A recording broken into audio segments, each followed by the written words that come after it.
We don't have to look cool.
Hey everybody.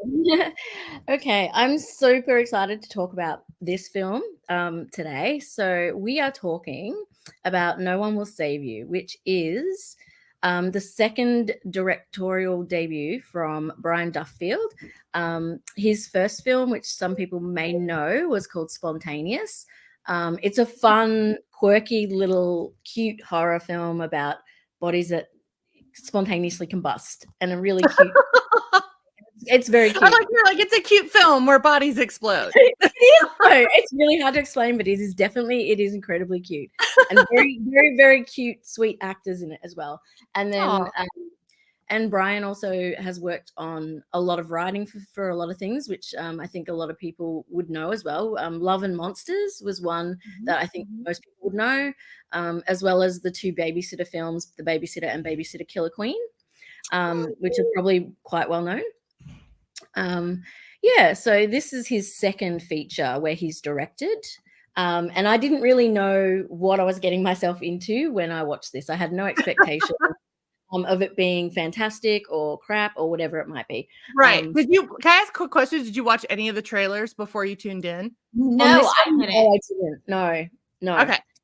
I had zero, and as always, spoilers. Yes, there will be. Yeah. We're going to spoil the hell out of this movie, so if you haven't watched it. So when, when I first obviously watched it, and I was like, no trailers, no nothing. And here in Australia, you can watch it on Disney Plus, and I think Hulu in America. But, I'm thinking, okay, this is on Disney Plus. It's not going to be out of control. It's, it's going to be, So, yeah, and then watching it, I was like, number one big spoiler, there is no speaking in this film. Well, right? That's not true. There's a little bit. Like yeah. one or two sentences, but that's it. Yes. So there's no dialogue.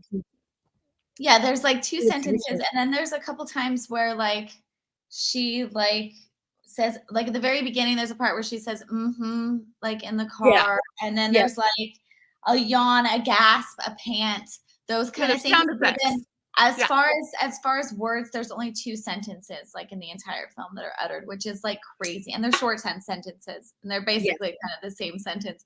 So yeah, there's not a lot of dialogue going on, and I think that's one of the reasons that this movie obviously is so remarkable, and that's the reason why like a lot of people are talking about it.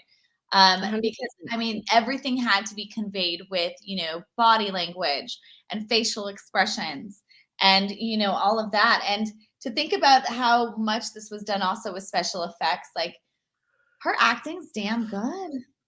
Yeah. Yeah. She's in every scene. She is in every scene. And to have that kind of responsibility, like I'm not an actor, but I don't know if I could be in every scene of a movie where there's hardly any dialogue and it's your expressions. And it's like, I've been to a lot of acting classes as a writer, so I can kind of see how to write for actors. And it's a lot of dance, it's a lot of express yourself. This is the emotion once you express, but not on your face, do it on your body, blah, blah.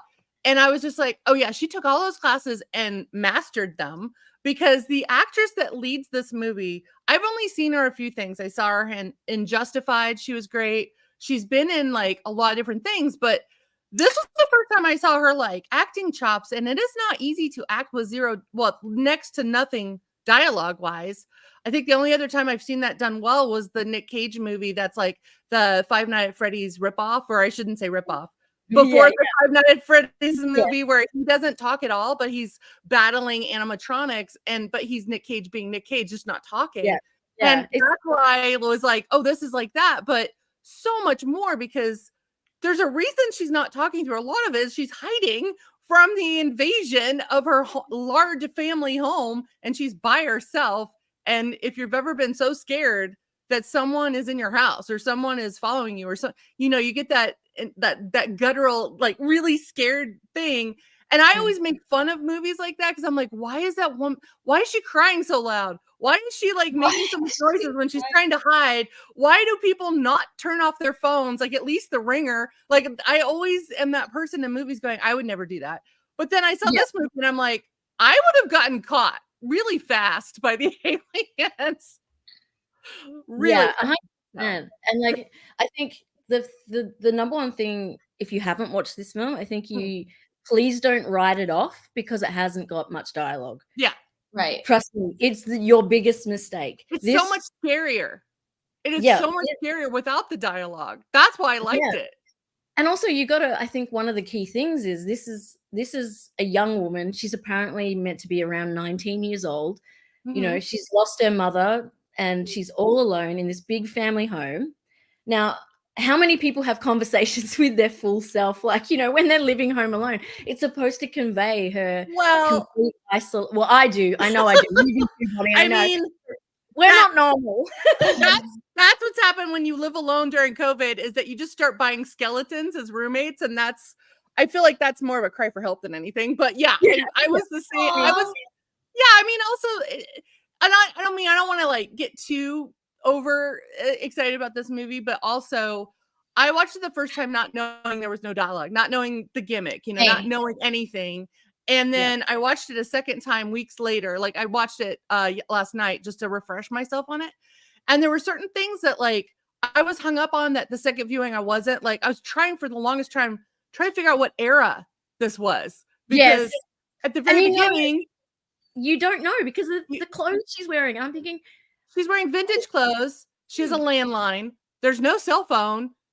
She's not doing any talking. And then I was like, there's no computer. So I was like, is this old timey times? Like, is this like I shouldn't say old timey because I was alive for the 70s and 80s. But like, is it before that? Because it's a farmhouse and she wears vintage dresses. And I'm sorry, but the property is just gorgeous. Like, gorgeous. It is just beautiful. Nice. And like, I love the switching between like this gorgeous, beautiful, country property and then the dark, like alien shots. Like there's such a switch up with that. And I just love like the two vibes that it portrays of the movie. I love the blue. It's all like all the kind of different layers of blue, like those scenes with the lighting are just so beautiful.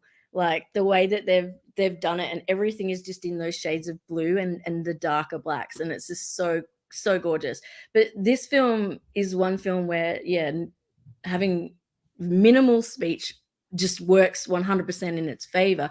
And it adds to the idea that, you have this, beautiful, alone young girl who's clearly troubled by something, but we're not quite sure what yet. And, that isolation that comes with that. She has nobody to speak to.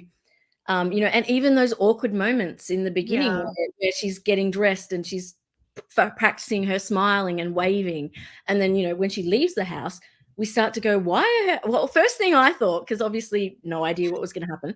I was like, why are all her neighbors such assholes? I know, I was like that too. I was like, okay, she must have done something really, really, really bad, but also why stay? Like, I don't know. Like, I've never. I mean, I wouldn't leave that house. I'm sorry, I wouldn't leave that house for anything. That house is special. Like, that is a stunning house. You're right. It has like stained glass on the inside. Like, it is beautiful. I'm sorry. I spent you're right. I spent half the second time watching it, literally gushing over like how gorgeous that house is. I paused a lot to look at the decor, to look at that and also it's an old farmhouse, which is going to have its own life to its own creaks, its own sound and characterization. Like, it's almost like just as big a character as she is the house. Yeah, you've got all of the, the creaking and the weird noises in the wall, like all of those things that happen in old houses. Yeah. Well, they did the sound so good. I think that's one of the reasons why it works so well, is because the sound is so impeccable. Like, the sounds that the aliens make are so creepy so like, and like you can hear every little thing. Yeah. It's so good. Sorry. Yeah. I didn't expect the aliens, which I thought was really cool was how fast they were. They're like, I'm like, holy crap. I was trying to think of that too. Like, I don't know. I mean, I know this with zombie movies, right? There's the whole spectrum of speed with zombies, but with aliens, the only aliens I've ever seen fast are the ones in Aliens, but they're animals. They're more like animals than they are humanoid, where these are the grays. And I've never seen a fast, but also these aliens change shape throughout the movie, change size. These ones are like they're kind of humanoid, because like their feet in that one shot when she's under the bed and she's like looking at the feet, and they're kind of like finger feet.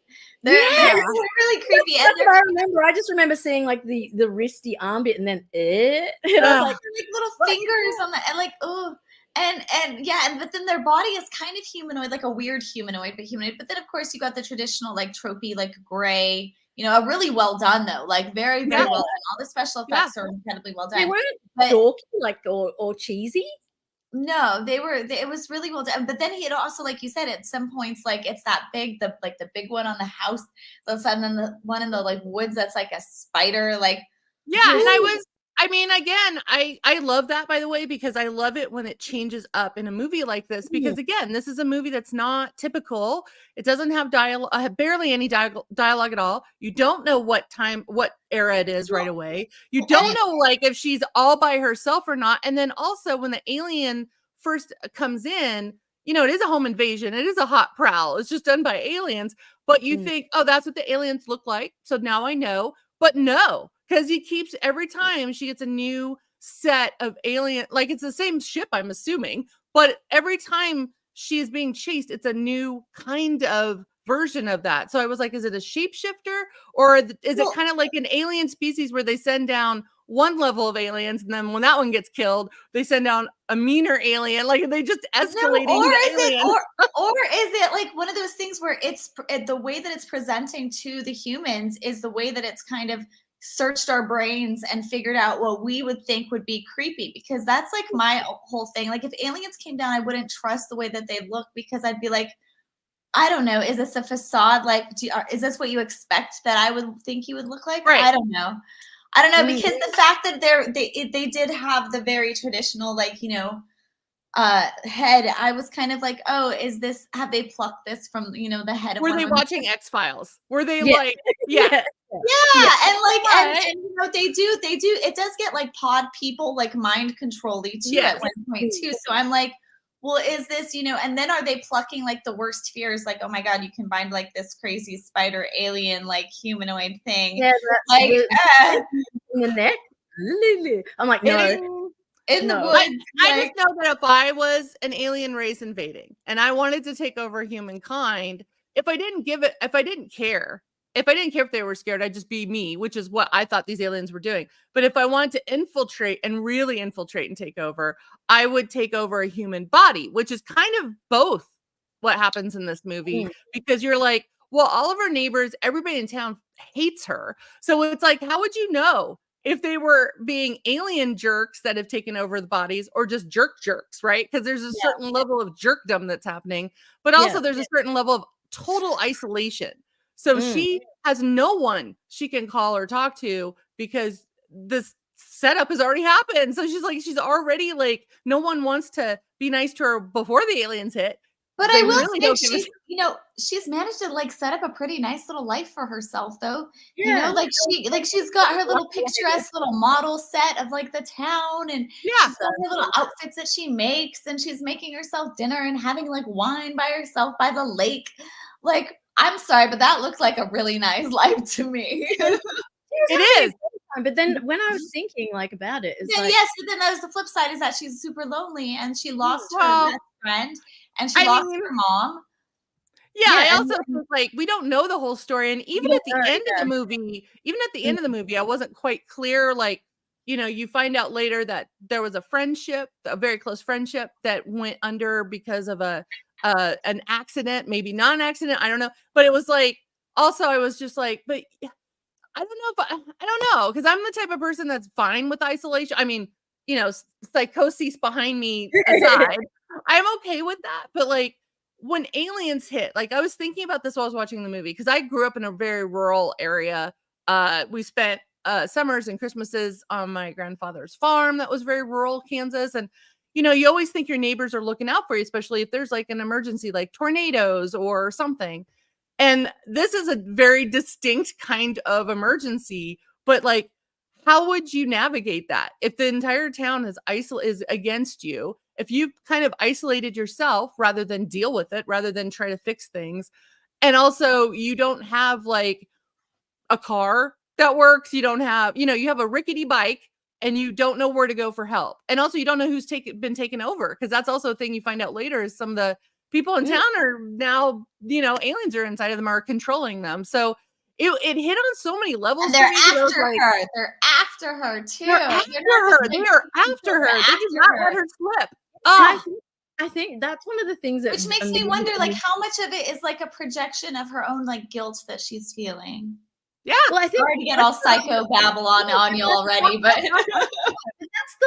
that's the underlying, thing that's going on here in this film. We're talking about grief, trauma, guilt, all of these things, and that loneliness and isolation that's happened from that. And we don't have any idea what has happened or what's transpired that making everyone dislike her. We don't really know what that is, but all we're seeing is this kind of defenseless. At first we don't. Yeah, that's what I mean. Yeah, at first. Yeah, later we do. All blind and thinking there's this girl. She seems seemingly innocuous. She's young. She's practicing her smile and wave. Like, you kind of feel bad for her. Like, she's on her own. Like, she seems, really she's super cute, and she's got cool style, and I love her house, and like, she just seems really sweet. And when she's like on her little like sewing machine, I'm just like, then you see, also I love this, and I talked about this the other week when I was on the podcast for Hereditary, that they use dioramas in this film as well, which I freaking love dioramas. They're creepy and they work. And the thing with her diorama, like, we see when the movie plays out how that role of the diorama fits into what we know towards the end. But like, there's all these little things happening, and when we first get into the film, you don't know, is it just her who's being invaded? You don't know if it's just her or the whole country, the whole world. You have no concept. It seems like it's happening to just her. And then obviously as things progress, you see, oh no, it's happening to the whole town. And, but one of the things I loved about this was out of everybody who, as you go through the film, all the other people in town seem to succumb to the aliens very easily. Very easily. She's a badass. Brings like, she's fighting to the death. And what's one of the things I think is so cool about And this. she's really good at killing them, man. Like, she's really good. Like, well, yeah, and that's that first death of the alien. Yeah. And also part of me too was like, because then I think of Covered Up, you know, like there's going to be more coming. Like if you kill one scout, there's just going to be more coming. So I was like, how can she arrange the body to look like the alien's just cool and chilling? They don't need to bring any more aliens. And like, I would have done a whole weekend at Bernie's with the alien body and just like had it on the couch on like with some sunglasses on, maybe in a chair with like a Coca-Cola right next to them. Yeah, like kind of like try to, because also when aliens bottle invade, of pills next to it, like it's I mean, you know what? accidentally, like I've lived alone in some really spooky houses and in some really creepy areas before, and I always am thinking, okay, how do I survive if someone breaks in? Not necessarily aliens, but I do have like weapons everywhere in my apartment. I have a small apartment, so no one's sneaking in. There's only one entrance and exit. So there's no, and to get through the windows, you'd have to make a lot of noise because they're old. So I would know, but like in an old house like she's living in, like I would have almost been like, I don't know, like the movie You're Next, where it's like the family are fighting, that, you know, there's intruders that are killing everyone off. And the one girl that's like the girlfriend that comes as a date to the guys, this is the guy's family. She was luckily raised by preppers, and I'm kind of in the same realm with childhood where I'm like, I was raised to, you know, be aware of your surroundings, take care of yourself. So I have weapons everywhere, but I would have been like breaking glass in certain areas. So if I hear the crunch, I know where they are and things like that. So when this was going down, you know, she did the thing we're all going to do, which is panic and hide, because you don't know what's coming. You don't know it's an alien until you see the weird feet and you hear the sounds, and it's also dark in the house. So it's not like she has full lights on to see what's coming into the house. Yeah, and she doesn't even have an alarm system. So like, I don't know when this is. This has to be like, I don't know. It's actually 2023. It is. It's a modern time. She just hasn't updated the house. Confirmed that it's set in 2023. Okay, so, well, I'm sorry, but lady, get no cell phone. Yeah, I think like, what are you doing? So I think it works because I was like, that's weird. But her mother died in 2019, right? And then this is based in 2023. So she's 19 now. And the accident that happens with her one and only best friend, Maud, happened when she was 12, right? Yeah. Okay. And then she's had 7 years. Yeah. Why wasn't she taken away though? How was she living in that house all by herself? Like, why didn't like child services come in and take her? Like, I was just like, okay, first of all, this is not realistic in that sense. No. I like that this is what I get hung up on, the realistic. Aliens are fine. It's okay, me too. I was sitting there, I was going, she doesn't have an alarm system, she doesn't have a gun, she doesn't seem to like landline. Like, what's going on, lady? Like, do you have like a panic button? Like, who are you gonna call on the landline? Because I get the impression that the sheriff doesn't like her either. So she's not gonna call 911. They're not gonna come. It didn't click. The sheriff, she tries to call them. Is you see them in the graveyard. There's the woman and the sheriff. They're actually husband and wife. That's Maud's parents. They're the parents, right. Yeah. They're the ones who spit on her. Child.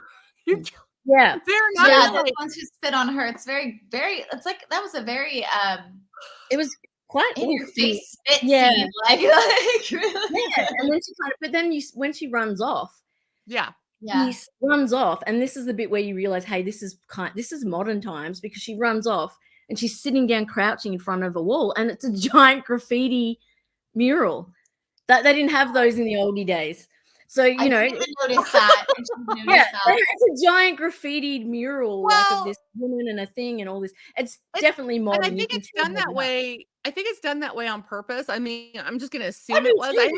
I haven't read any interviews with the filmmaker, but I think it was done in a way at the beginning where they don't want you to know it's modern times right off the bat.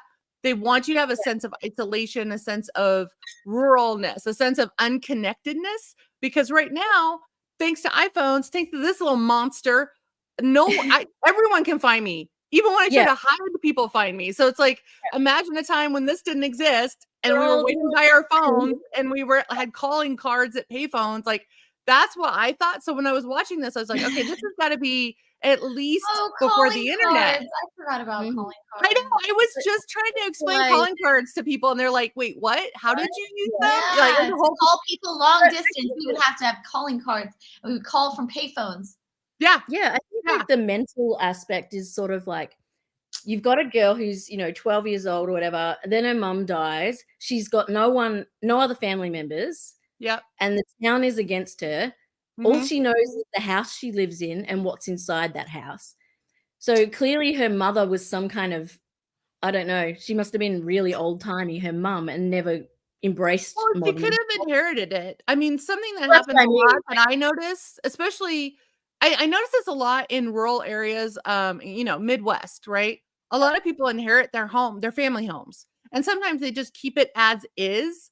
I think the new comedy with Jennifer Lawrence, where she's hired to help the guy, like the kind of like I don't want to say on the spectrum, but a dude that's not really I good know the with one you it. mean. I haven't So watched it, but I she know it. Yeah, so her mom died and she kept the house exactly how it was. And I think sometimes when you have a storyline where someone's parent or their only parent has died and they were close, they Mm. keep the decor the same because it's a sense of familiarity. If Yes. I know that word.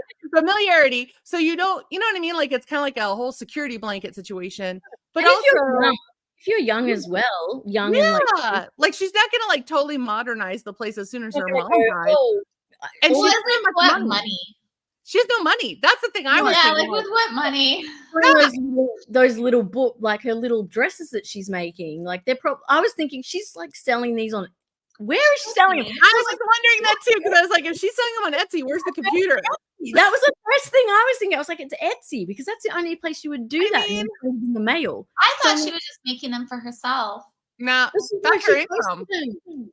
She That's put them in, she wrapped them and put a thank you card and then yeah, put them But in look the at how detailed you guys are noticing all these details. I mean, I'm noticing these things because I almost did that during COVID because I'm like, I need a side hustle for money. What can I sell? What can I make to sell? Yeah, So I was immediately I was looking like, on all she's an Etsy seller, and then actually only in this conversation have I just realized we never saw a computer there's set no up. computer.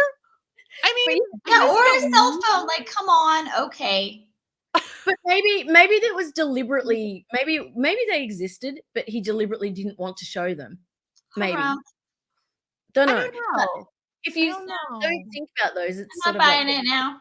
no. Now that we're talking about it, I'm Ah, thinking no. But So like the first time I watched it, I really liked the fact, of course, that it felt unique. There was no dialogue, all that stuff. But I also was like irritated with her the first time I watched it because I was like, lady, like, come on, like, don't you have any self-defense? Like, you're a lady who lives alone. Like, come on, like, and I got kind of irritated with her at first, but then she like killed the alien, and I was like, oh well, that was like I pretty mean, accidental. and it was not an And easy cool. death. And it was not an easy kill. Like that kill took a while to No, it kill did, him. and like she went through hell for that. Like, but like I don't know. I was so frustrated with her at sometimes. It was like one of those things where you're yelling at the screen. We're like, why are you going upstairs? Oh Like God. I was And like. then in a house, you know what? The second time I had a lot more compassion for her, I felt like, because I knew the ending and I knew and I also knew I don't know. I felt like the second time I watched it, I felt more of like the grief and more of like the psychological angle from it, and like the just the stages of grief that you go through and the loss that she Yeah. was, and the guilt that she was feeling for something that was accidental but also awful that she did, and how do you come to terms with And it's something also like when you're that? a kid. It also happens when you're a kid. And I think that's Yeah, it was something to done take like into in a self-defense consideration. type thing too, and it was so like, ugh, Yeah. it's I just mean, so complicated and so so sad, but it's something that probably happens quite often, and think about it like that almost, I impact of mean, what it happened, like the effect that it has on the parents and like the town and like her, and like it's so tragic that something like that could happen. and it can happen in such a fast split second that your life can totally change like that from an accident with a friend that it's like a push, like a shoving match or something. And maybe they hit their Yep. head and like die instantly. And it's totally not what you're trying to do. I mean, it's called an accident for a reason. But when that sort of thing happens, the trauma not only of losing your best friend and possibly your only real family, your chosen family, but then you pissed off the sheriff, you pissed off the town, you pissed off, I don't know what her mom was like during this time, but probably not great.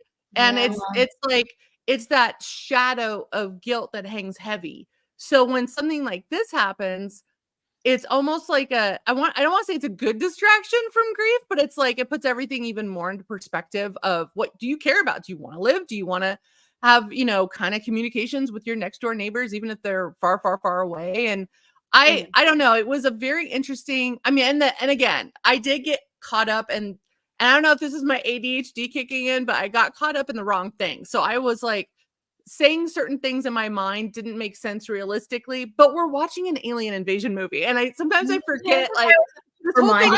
I just got so much more caught up the second time in like more emotional stuff. Like I got stuck on like how she was writing all these letters to Maud and like hanging them up to dry. And like she was trying to process her grief through like having this, like letter writing, purging experience. And like but I just feel for her so much. Like as someone who's going to be a therapist, I was like, that's what I was going to say, Jenna. Like, so as a therapist, that is a common thing that therapists sometimes ask their clients to write do. A release exercise. Yeah. You write the letter. I've done it. Write. Yeah, you're not going to send it.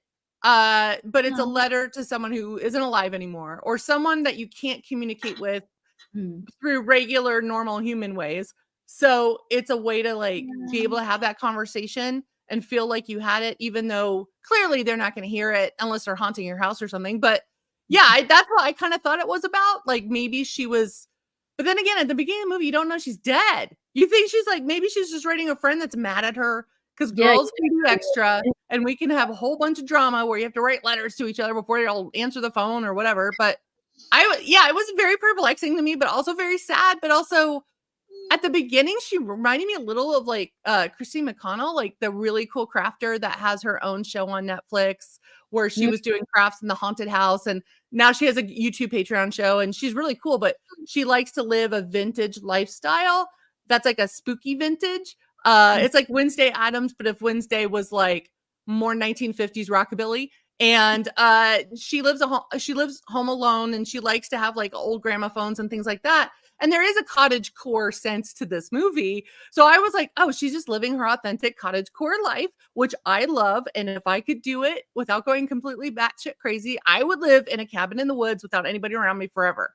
But when aliens attack my cabin in the woods and I'm all by myself, I would like a neighbor to maybe lend me a shotgun. But I'm there with you. If I lived at home alone in a big house like that in the middle of nowhere, at least get a stun gun. At least get something that's not like. She pulled out the curling iron at one point and she was like walking down the hallway with the curling iron. Was it hot? I don't remember. Was it already hot? I don't think so. It was just like okay. It was a modern curling iron too, wasn't it? Yeah. It had like the cord wrapped around it and stuff. Yeah. It was really cute. It wasn't cordless. Yeah. But that's I'm kind of like processing it and thinking, okay, so this girl doesn't have many worldly skills. Right. She hasn't learned much from. She's giving a homeschool era, like a homeschool era kind of thing. Yeah. And she's homeschool and like, whatever her mum's taught her, she kind of, we don't know how much stuff she's. So she's kind of got the bare bones of stuff. And aside from accidentally murdering her best friend, we don't know if she can kill anything else. Yeah, exactly. And just the scene with the first alien kill is completely like she's trying her best, but it's an accident at the end of the day. If the alien hadn't pulled her towards him like that, she wouldn't have stabbed him in the head. It was his own damn fault, kind of, but she was. Yeah. That's where I think the interesting part starts happening is as she's, we're seeing the two complete different parallels where we're seeing the rest of the town kind of succumbing and just becoming these, monotonous, robotized kind of beings. And then, but you've got Bryn who's just like a Mad Max going do all over the place. I gotta say, like the running shots of her are amazing. Like there were like 2 or 3 of these like crazy running shots of her, and I was like, man, they shot that so good. I have to bring something up that's very irritating that I do. That this is why I don't have a lot of friends who will talk to me about horror films, except for you lovely lady. Here we go. So I'm not in great shape, but I do know when you're in fear of your life, adrenaline does kick in. However, it doesn't last for a very, very, very, very, very long time. At some point, you are not going to be able to run like the Terminator down all these streets. I mean, she's writing. I don't know, man. She's a virgin. She is like running. I just like, I mean, at some point I'd be like, you know what? At some point I would give up. I'd be like, I'm tired. I've had a good run. Fine, we're done. But she doesn't. And also I'm like, when does she ever eat? She's a feisty one. She's fighting for her life. Like she does not want to die. And I think how long does that day take? Like, how many days is this movie? Is it one night and a couple days? Is it just one 24-hour period? I think it's like 2 days. Okay. Because like there's the first night when she gets invaded, and then she like goes to town and she gets like attacked and stuff and all that stuff, right? And everyone goes crazy, and then like she like sees the neighbors, and the neighbors have these weird crop circle like type things from being like. But then it's dark again. What? Yeah. But then it's dark again, right? So she has. Then it goes dark again, exactly. So then it's like another night. So it's got to be at least like 2 nights. Yeah. I mean, this is the problem I had with like Walking Dead. This is the problem I have with any horror movie, that it's a large scale invasion and you're running for your life. There's only so much adrenaline can do before you totally pass out. And she never did. So part of me was like, okay, if I was her, how long would I be able to run? How long would I last? How long could I not go for eating? She doesn't drink any water. There's no like. Okay, but like, do you want me to go all the way to the end of my notes? Do you want me to go all the way into my notes? Okay, but look. Okay. We don't know. Like I gotta go at the end of my notes now. I'm sorry, Jenna. You see how excited I was that you bring in the notes? I'm like, yeah, let's do it. No, but then we're gonna go back to the whole like,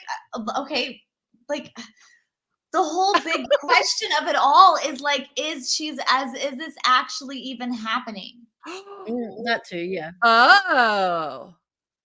Please elaborate on this theory. Because is it really happening, or is she like actually just kind of brainwashed and like thinking that it's happening like a simulation or something like that? Like we don't know, because at the end like it shows all these like spaceship things up, and she's living her like perfect little life, and everyone's kind of like brainwashed or whatever, and we don't know. She could be in a simulation. That could have been like she could have gotten like in a simulation the very first time she got like. Or when she got sucked up and they examined her or whatever, like who knows if it's actually happening. I think I don't question her energy, man. I don't question her energy because she's a virgin. She's a virgin and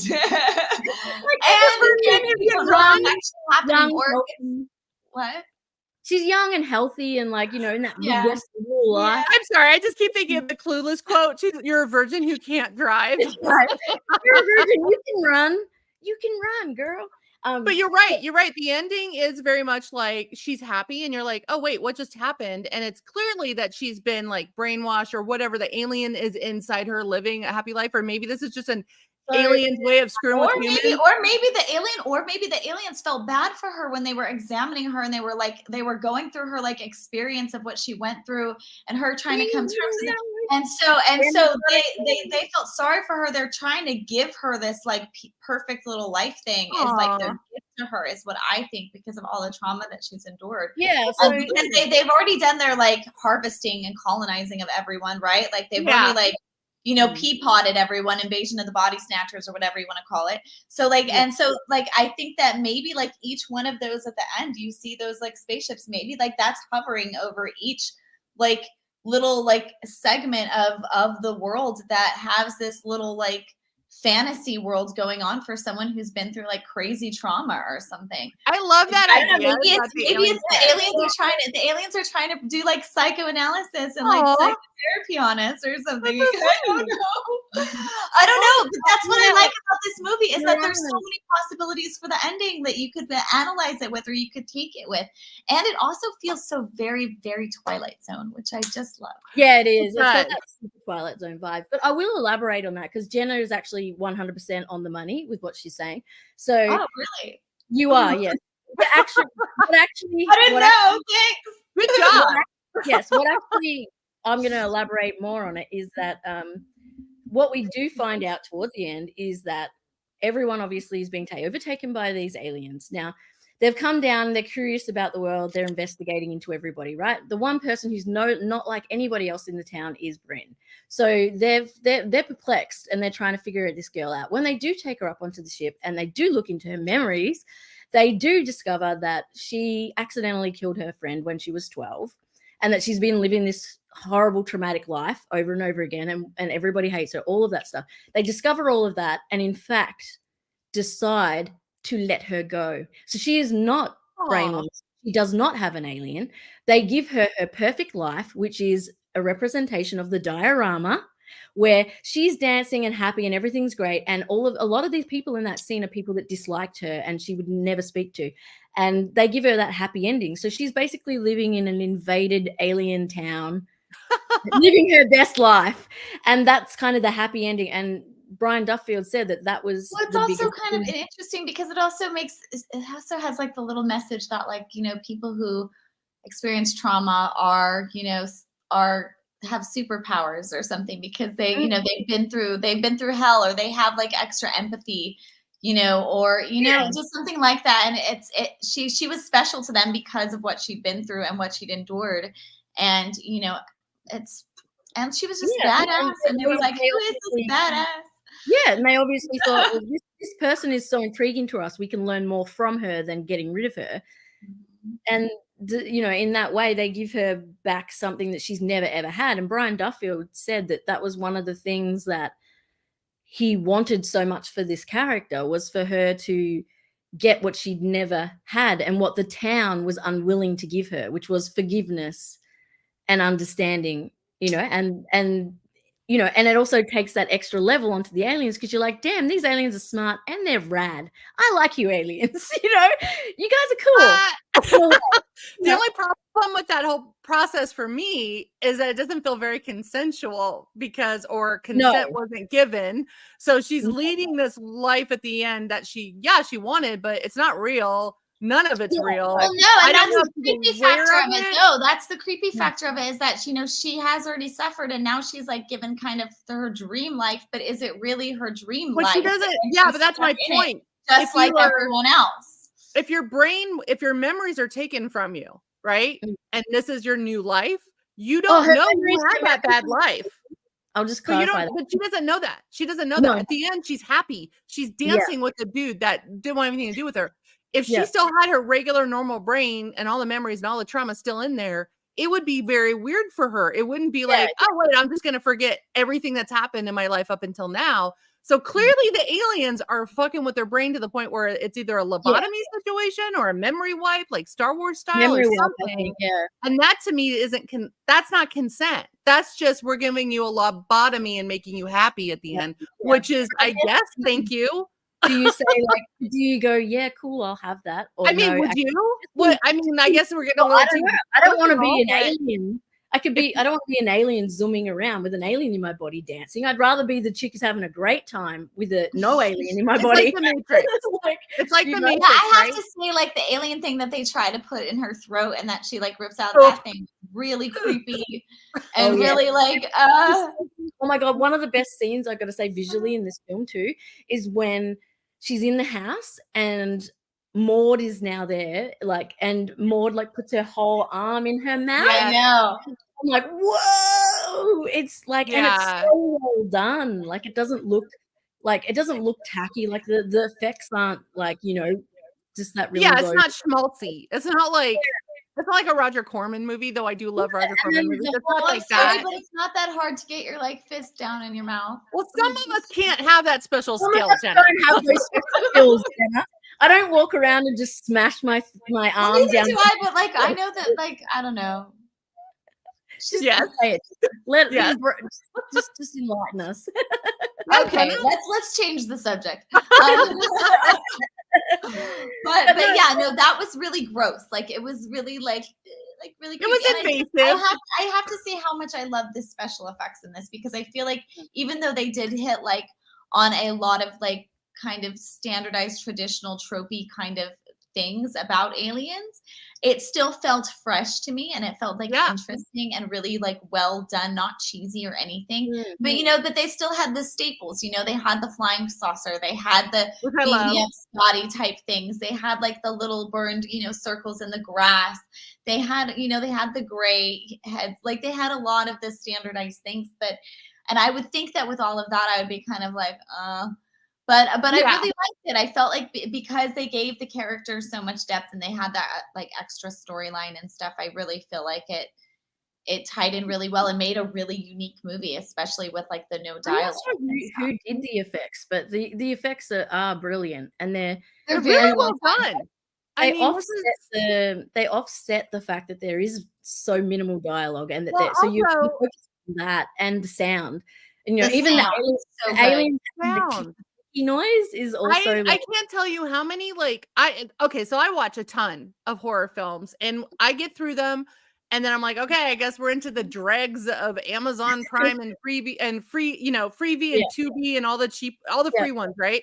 And that's when you start realizing sound matters. So if you're not going to spend a good amount of your like budget on quality sound design and miking everyone up, and also just you don't have to have music scores. That's the other thing about this movie. no It music. felt so creepier because you didn't have music cues to let you know something was going to happen. You didn't have the use. Totally. You have, and again, I'm in awe of this movie because I love sci-fi horror. That's one of my favorite genres, especially alien UFO stuff. And you have to think in this day and age in 2023, we have seen everything. Horror and sci-fi fans are jaded and they are needy, and we have seen everything under the sun, and it's really hard to do something new and creative in that Especially genre. I And I reckon. was impressed because I was like, okay, first of all, there were a lot of surprises I wasn't expecting. Yes, there's some tropey stuff. Yes, there's things you expect, right? Hiding under their bed, they're gonna find you, or blah blah blah. But here's the thing, like I mean, I also was just the like, smashing through the door, very Hey Johnny moment as well. Yeah, right? yeah, yeah. But also, I wasn't expecting the Yeah, aliens to change form. I wasn't expecting her to last that long. I thought for yeah. sure. I mean, she is our final girl, so she has to be the final girl. But the way that she protected herself when you thought, oh, this girl is going to die soon because she doesn't know how to take care of herself, she kills one alien, but then to like take on two more and also have to deal with all this other stuff, and And also then it then she has to face herself too, which is face also another herself. thing. That's also another part that I love because it also has, the psychological undertone Yeah, and meaning to it. yeah, Yeah, that there's a lot. I mean, I think we've talked about quite a few films that have had weird, like, like, I mean, going into it yourself and others, and goop Mhm. and all of that kind of oh stuff. yeah, yeah, yeah. And then, then we have this film, which is kind of like, it's kind of like going into this goopy place when she's faced with herself and everything that's happened. And like, there's something about the other that's kind of, that real transcending moment that it works so well in films, I think. Yeah. And the way that they approached it with this film was really interesting. Like the thing with the throat and the getting, the hand down there. And when she pulls that big thing out, and just like, all of that, and then seeing her in that, you're like, hang on, I thought I was watching this, but now I'm going into some Lovecraft territory over here Yeah, with this thing, and I'm yeah, like, you're like, okay, didn't expect that. And so I think this film was great because it's ambitious and it takes on that whole new level. Like takes like both of you have said, it has the tropey moments, but it also isn't afraid to take a few things and go in different directions. The aliens having those weird clicking noises when it's not like very predator it's not like. Yeah, yeah, it's not predator like animal style. So you're like, hang on. And then the fact that the aliens like, can change so much, and even just how fast they are. I was like legit like, whoa, they're like really fast. Like yeah. predator So and the the clicking, just hands are very dinosaur-y. Like yeah, especially that bit with the arm sitting down. It was like very dinosaur-y. And it was like those things I didn't expect. And then you're mm, actually in the moment because there isn't dialogue constantly going. All you've got is sound and visual. So you have to pay attention. This film commands your attention. If yeah, you're not watching, you're going to miss you have no idea what's going on. You have to be focused. And I like it when filmmakers like do something that is like commanding your attention and saying this is what we've got, and you got to get into it. You got to be there, or else you yeah. can't. So Can't. here, I do want to recommend something to anyone who I mean, if you haven't seen the movie yet, we just ruined it for you. It's still very enjoyable. Now that we told you You everything, still have to but see it, yeah. I do want to do a recommendation specifically with how to watch this movie. Mm. So I am a big fan of headphones when you watch a movie like this, because you're going to hear things in your headphones a Mhm. lot clearer and a lot more interestingly than just out and about. Even surround sound is great. I watched the first time I watched this was surround sound at a friend's house I was pet sitting for, and I forgot they had surround sound, and they're in a big house, and it was just me and a dog. And I thought, well, at least I have a dog. So if there's aliens, the dog's gonna let me know. But like, I for sure thought the house was getting broken into because of the sound design was so accurate to what it sounds like when someone breaks down your door. But it's not like an alien, you know, like it just sounds like a door being like knocked into. When the headphones alone made me really conscious of the vocal patterns. The clicking is the vocal patterns of the aliens. And when I said predator, I meant not apex predator, but just the movie predators, because that's how they communicate with the clicking. But the clicking also is very indicative. And I'm gonna be a total ufology dumb nerd. But the Greys, they're known with that kind of background, if that's how they communicate. There's other alien types that do telepathy, but the clicking is indicative to the Greys, which is what, it's the Whitley Strieber communion, the alien we grew up with X-Files and everything else, right? And I was just like, okay, what are they saying? But also, there's just one of them. So for me, I was like, okay, is this a scout? Is this like the one that just kind of susses it out, like does recon on the house to see how many people are living there? Or do they just not care? And they just send down, the intern. So like, I'm trying to figure out what Poor intern.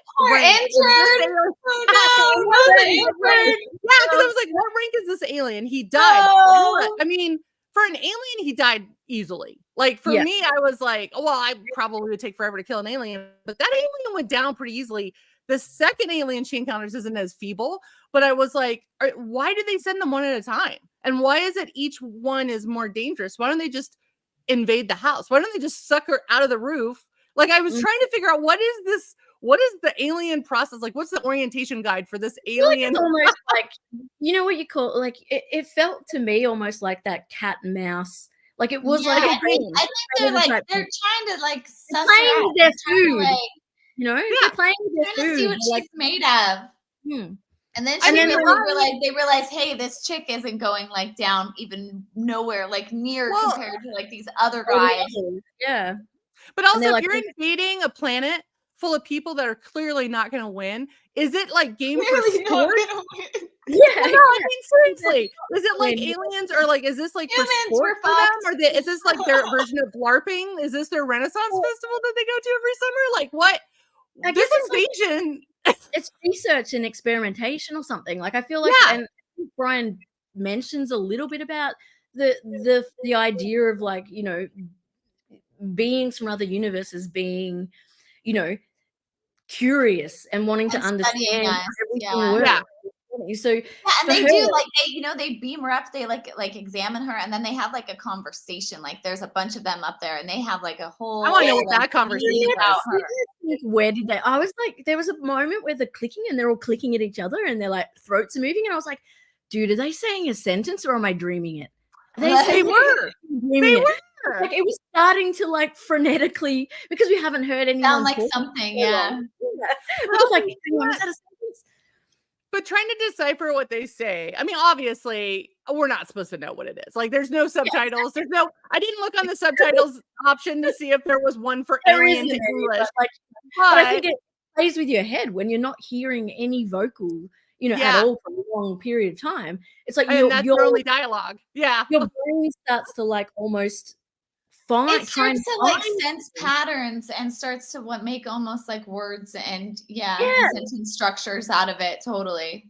Yeah. And when the group of them are talking, you do start to go, hang on, did I catch that? And it's like, what? Hang on, no.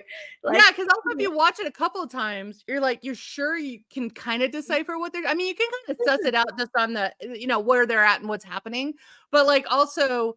Just because they're humanoid-esque doesn't mean they speak like humans even when they're clicking. So it could be a whole other different way of how they dialect talk or whatever.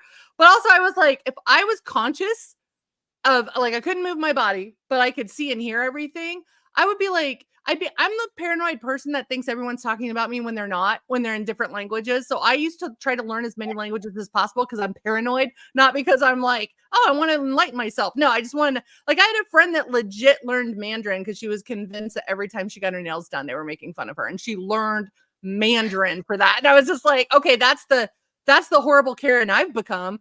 But with alien talk, I would be like, do they think I'm fat? Do they want to impregnate me? Are they trying to kill me? Do they think I'm funny? Like, I would just be going down it's like the ADHD like spiral that you do when you meet someone new. And so the alien thing, and I do that with at the doctor's office, right? When your doctor's talking quietly to your nurse, you're like, oh, cancer. Like, you think the worst thing possible when it's not that. They're not even talking about you. They're talking about what they're gonna have for lunch. They're not even talking about you. So the aliens talking, I was like, if I was awake, I'd be like, are they gonna impregnate me? Are they gonna like let me go? Are they gonna eat me? Like, what are you gonna do when you're on that? And you're I mean, you're just fucked. Like, you can't do anything. Like, you're stuck. Like what do you do? Like, at that point, like, I would just be like, okay, like, this is interesting. This is a once in a lifetime experience. Like, all right, like, this might be the end of the world, and I get to be a part of it. Okay, cool. Like, what else do you do at that point? You're trying to pick up like visual and verbal cues of some sort to figure out what's happening in the situation. You know, if I look at them long enough, can I see like can you suss it out? The facial expression. Yeah, that's the other what thing. If she just, what if she just cooked the wrong mushrooms in that delicious dinner she was eating at the beginning of the movie? I mean, we've all been there. We have all been there. There is no I guess suggestion that this is the whole world either. Is it, is this just the town? That's how I was. The other thing, right? When you watch if you do any kind of like document, like if you watch documentaries, and I'm not talking ancient aliens, that's a whole other level. Yeah, but like when you live in the Midwest, like I did, so I grew up in Kansas, right, in very rural areas, and also Colorado later, which was also rural areas of Colorado, but near Air Force, right, near Colorado Springs, which of course all the sightings happen there because of NORAD. But I remember very distinctly, wondering, what if aliens came down right now? They would probably, if they're smart, they're going to hit rural areas. Not going to hit New York and LA. They want to hit areas that the Army and whatever are not going to know they're there yet. Like, you don't want to do like a full-fledged. Yeah, I mean, if I was an alien and I was going to invade a planet, that's where I would go. Yeah. Same. Yeah, and but when you're in that area too, I was an alien.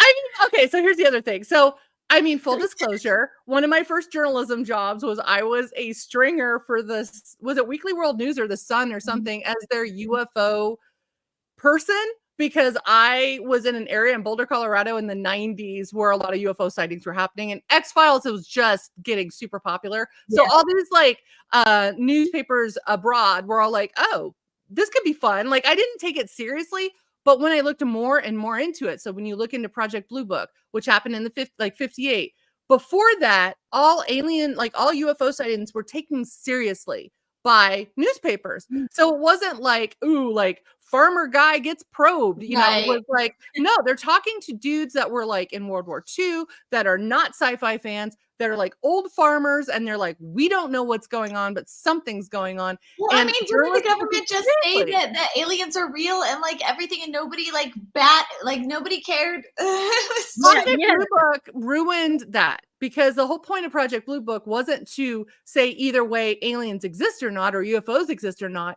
It was fundamentally made by the military to shoot down literally any plausibility of it happening. So that's why when you look at the people who did Project Blue Book, who were the researchers, who were the scientists, many of them were psychologists or psychiatrists, had nothing to do with physics, nothing to do with aerospace. So they were trying to basically debunk them, or not debunk them, but like make them look out to be a bunch of loonies so no one would take them seriously. And then since then, even now in an era where we have everything at our fingertips to take a really good video, when you see UFO stuff on YouTube, it's still blurry, it's still not well shot, or you think it's a deep fake, because now at this point you could fake anything. So we're now over we're kind of over the bend of like, well, now we could do stuff and shoot things, but we can't now because everyone still thinks it's fake because it's there. But then you talk to like every other month, someone from the military spills the beans about UFOs being real, and it hits the news, and everyone's like, oh, this is great. And then nothing really materializes. So when this movie, I guess everyone can have a conversation about whether aliens exist or not. No, that's not what I'm going with this. I'm just saying, rural America, but if the aliens invade rural America, 100%. Sadly, I think people just think, oh, they're hillbillies, rednecks, they don't know what they're talking about. They're not sophisticated. They just believe they kind of are treating the Midwest like Neanderthal idiots. You don't hear a lot about someone, I guess, that's like Harvard graduated and saw an alien on their, in their loft. Like that doesn't happen. It's always the Midwest. So I'm watching this and I'm like, someone's sitting in their beautiful condo, and then you want to people, it's they didn't really see them when they're on their vacation in the Hamptons. Yeah, exactly. So that would be a great movie. I would love to see that. But can I ask you, so why when the alien ships are like beaming up the aliens and the other people, it's blue, but then when it beams her up and she's stuck in the beam, it's red. I wondered that too. I wondered, did they get sedated kind of like mentally before they get beamed up? Because when you see all the people, she walks by and she sees all the neighbors staring up, and that one guy turns his head at her, and he looks slightly like, I don't want to say intoxicated, but he doesn't look with it. He doesn't look like he's within his brain.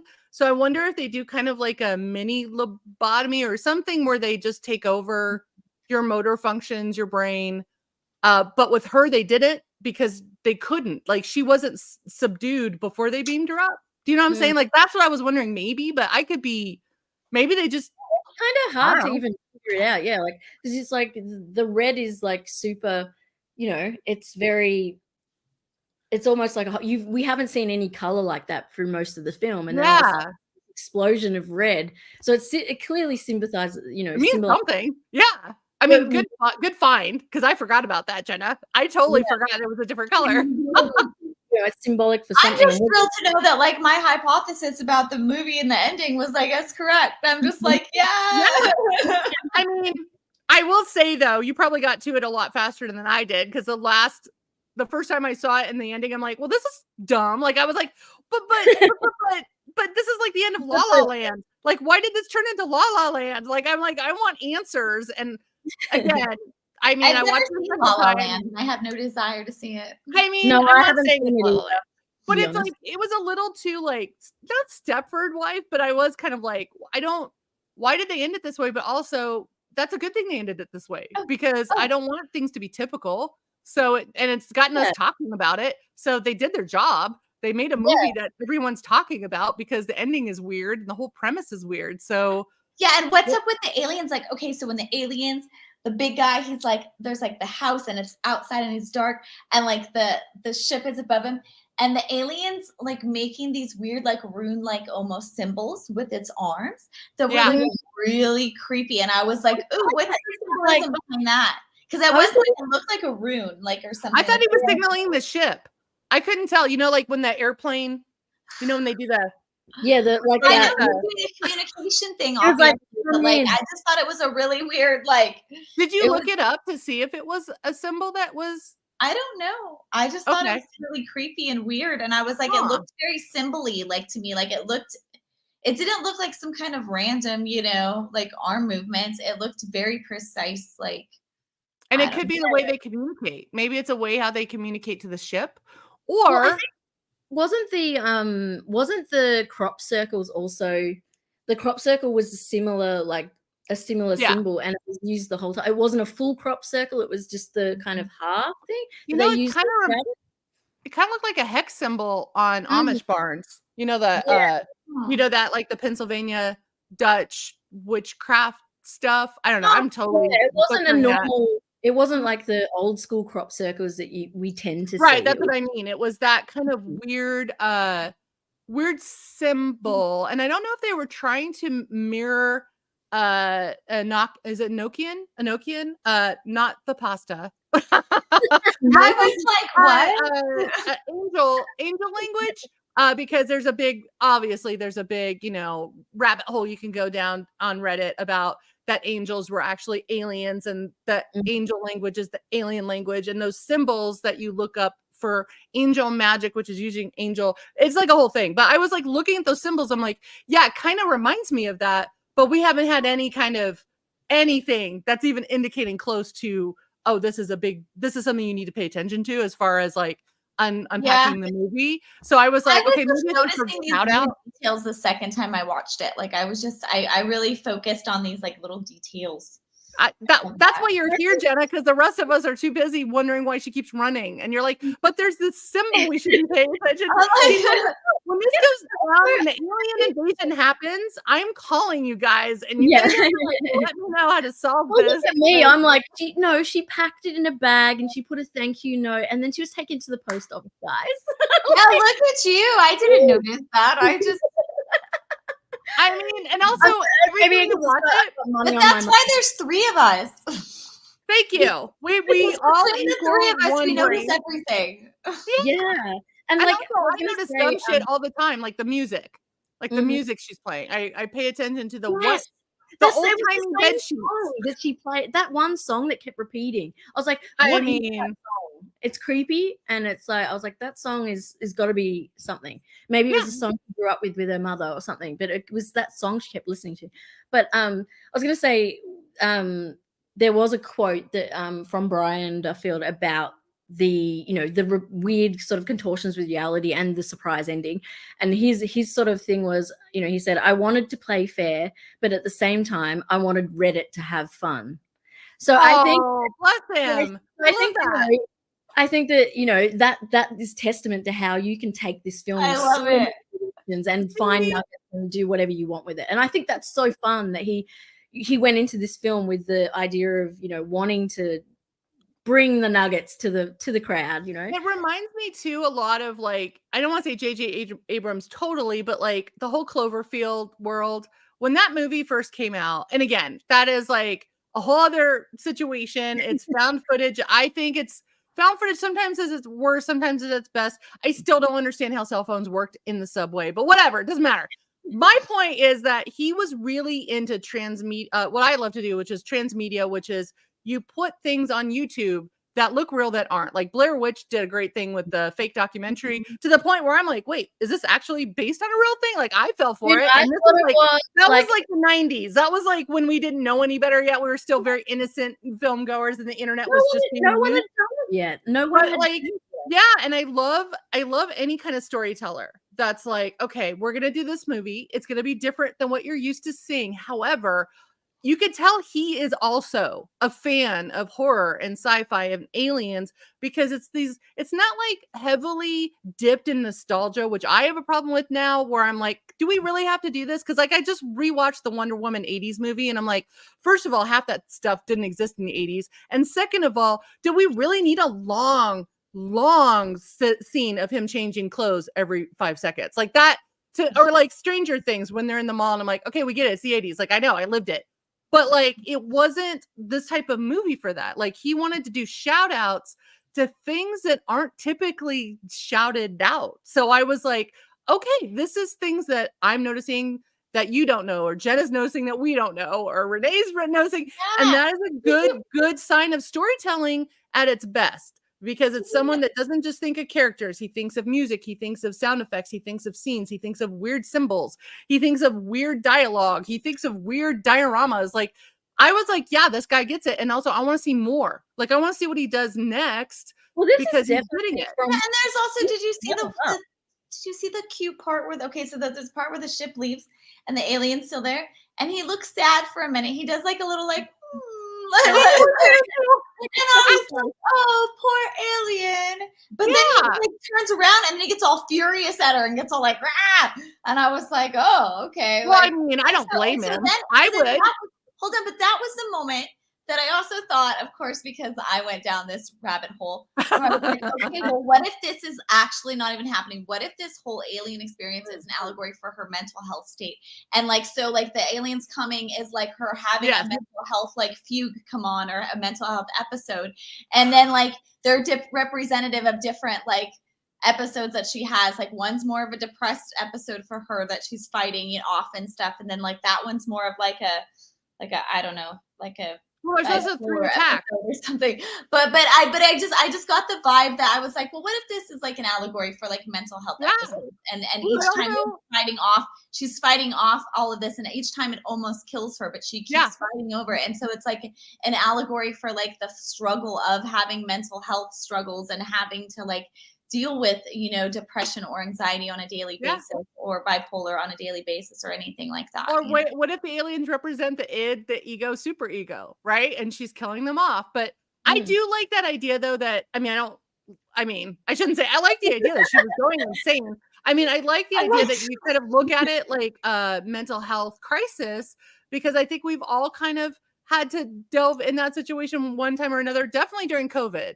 Like, I will definitely say my senses were very heightened during COVID because again, I didn't know what, and I don't live in the best part of LA. So I was kind of like, okay, is North Hollywood going to turn into literally Escape from LA if we're in lockdown for more than we're supposed to be? Like, if we start running out of food and water, are people going to start breaking into people's houses? Is there going to be more violence than usual? Like, what's going to happen? And when you don't know what's going to happen, you don't know how bad the disease is going to be. You don't know if everyone you know and love is going to die. You don't know if you're going to die.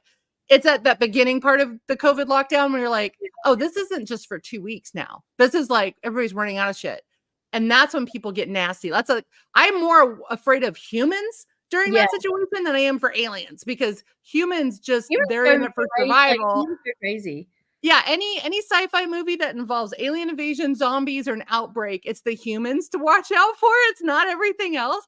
So I was like, I could hear things that maybe they weren't there. Like, maybe I was imagining. I had a hard time sleeping. And if you don't sleep for 3 days straight, you start to see things in your peripheral. And I was just like, oh shit, this would be a perfect time to invade if I was an alien species, because we're all so freaked out right now that we have no defense, or we're over defensive. So we're just like all over the place mentally. So I was watching this going, oh, this would have been even cooler if like it was a lockdown and she couldn't leave. Like, what would happen in a lockdown if aliens invaded your house and you couldn't leave? I would just run for the hills. I would rather be killed by COVID than an alien poking me in the wrong thing. But I just also was like, what do you do? I know. And I don't know why I do this every time I watch invasion movies of what would I do? Because I know I wouldn't last long. I know I always people always stay where they're at. Like, I'm sorry. Like, I would be like gone. Right? It's gone. Like, I've got more than one vehicle. I've got bikes. I've got I would be gone. Yeah, you're prepared. An emergency. I'd be the one trying to bribe an Uber to take me somewhere. Like, I don't have a car. I don't have a bike. I don't even remember how to ride a bike. I'm in the worst part of North Hollywood. So if there is a catastrophe, I won't know, because North Hollywood is always like this. I will come and rescue you, Bonnie. Look, there's heaps of land in Australia. I'm just going to be stuck somewhere in the outback, just like burning alive, hanging out with snakes. Also, can you just fake that the alien took you over? Because I was also like, because they did that in Invasion of Body Snatchers. They did that in the movie Warm Bodies. They did it in Shaun of the Dead, where you just pretend you're a zombie, or pretend you're already possessed, and just sort of like pretend until you can escape. But I don't know if that's in this world, in this movie, I don't know if you could do that. I mean, you know what? I guess when you're in that situation, anything's worth a try, right? Yeah. Especially if you're completely on your own and you haven't got any backup. I just know out of the three of us, I'd be the first to be out. Like, I think Jenna would definitely know what to do, and Renee, you're hardcore, so you'd be fine. I would just be like, the last time there was a major earthquake. Go radio girls to the side. Do. The last time there was a major earthquake here, do you know what I took out of my apartment? I didn't take anything useful. I had a bag of edibles. I had a bag of edibles and a remote to my television. Why would I need a remote if the TV's still here? Like, I just panicked and ran. I was yelling at her at one point in this movie, and I was like, why don't you just stay under the bed for a while? Like why did you get out? Why just stay there for a while, lady? I know it's tropey to do I would just stay under there until everything had left, or at least for an hour to 2 hours, maybe 5 hours. Mm-hmm. Like, I'm cool. Like, I'm okay. I'm under the bed. I'm safe there.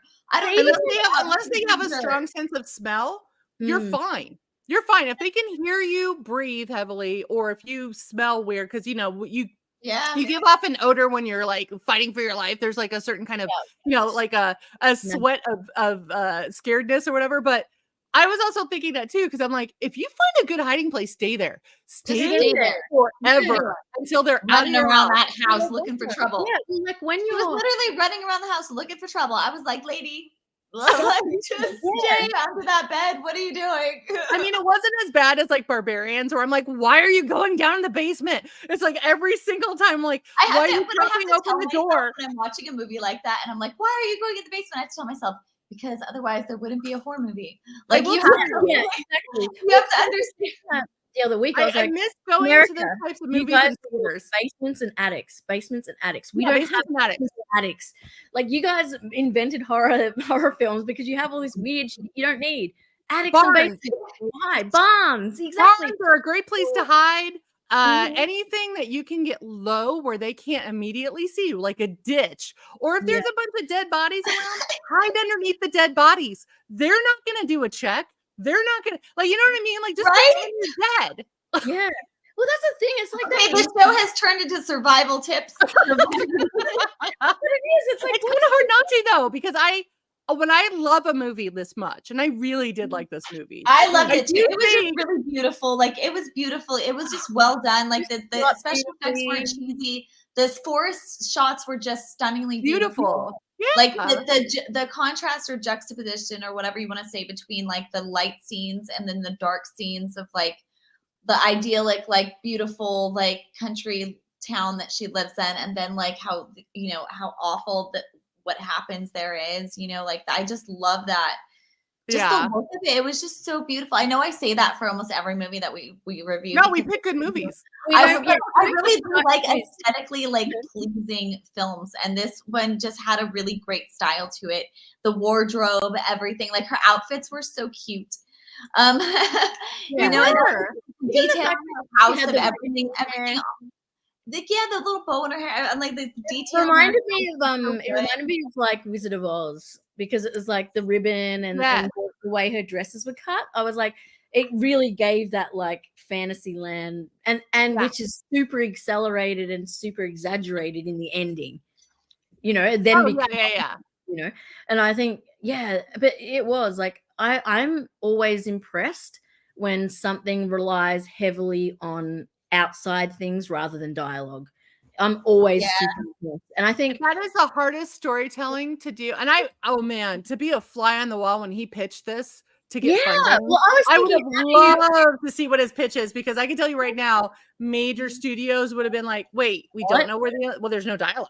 What do you mean there's no soundtrack? What do you mean there's no sound? You know what I mean? Like, it's just so fresh. What do you mean there's no soundtrack? Yeah, and how do you audition for this role? Like this like Caitlin Dever is, you know, she's quite young. She's done a few things, but she's not like someone that you're, you know, she's been nominated for like an Emmy, you know, but she's not someone that She's got good range though. I mean, like, I was introduced to this actress when I watched the very, you know, popular Timothy Oliphant series Justified. And she played such a character in such peril, and a character that had to go through so many different emotional ranges, that I was like, yeah, she's perfect for it. But here's the thing, the pressure you had to feel, because also there's green screen situations, right? So to act in a situation where, I mean, I hope some intern, maybe another intern, maybe a human intern jumped on the bed to scare her a little bit, but a lot of this is like you're having to pretend you see the scariest alien ever.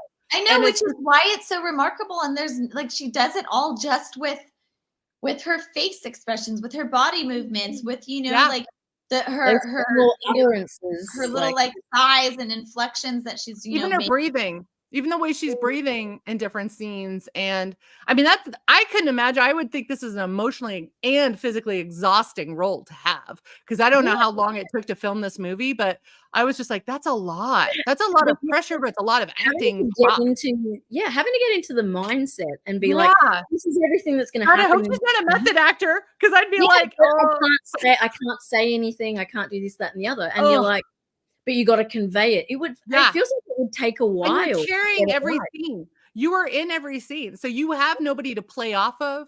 You don't have another. I mean, very, very rarely is she with other humans in the scene or in the view. Like, you know what I mean? They're either spitting on her or glaring at her. So there's not a lot of dialogue going on.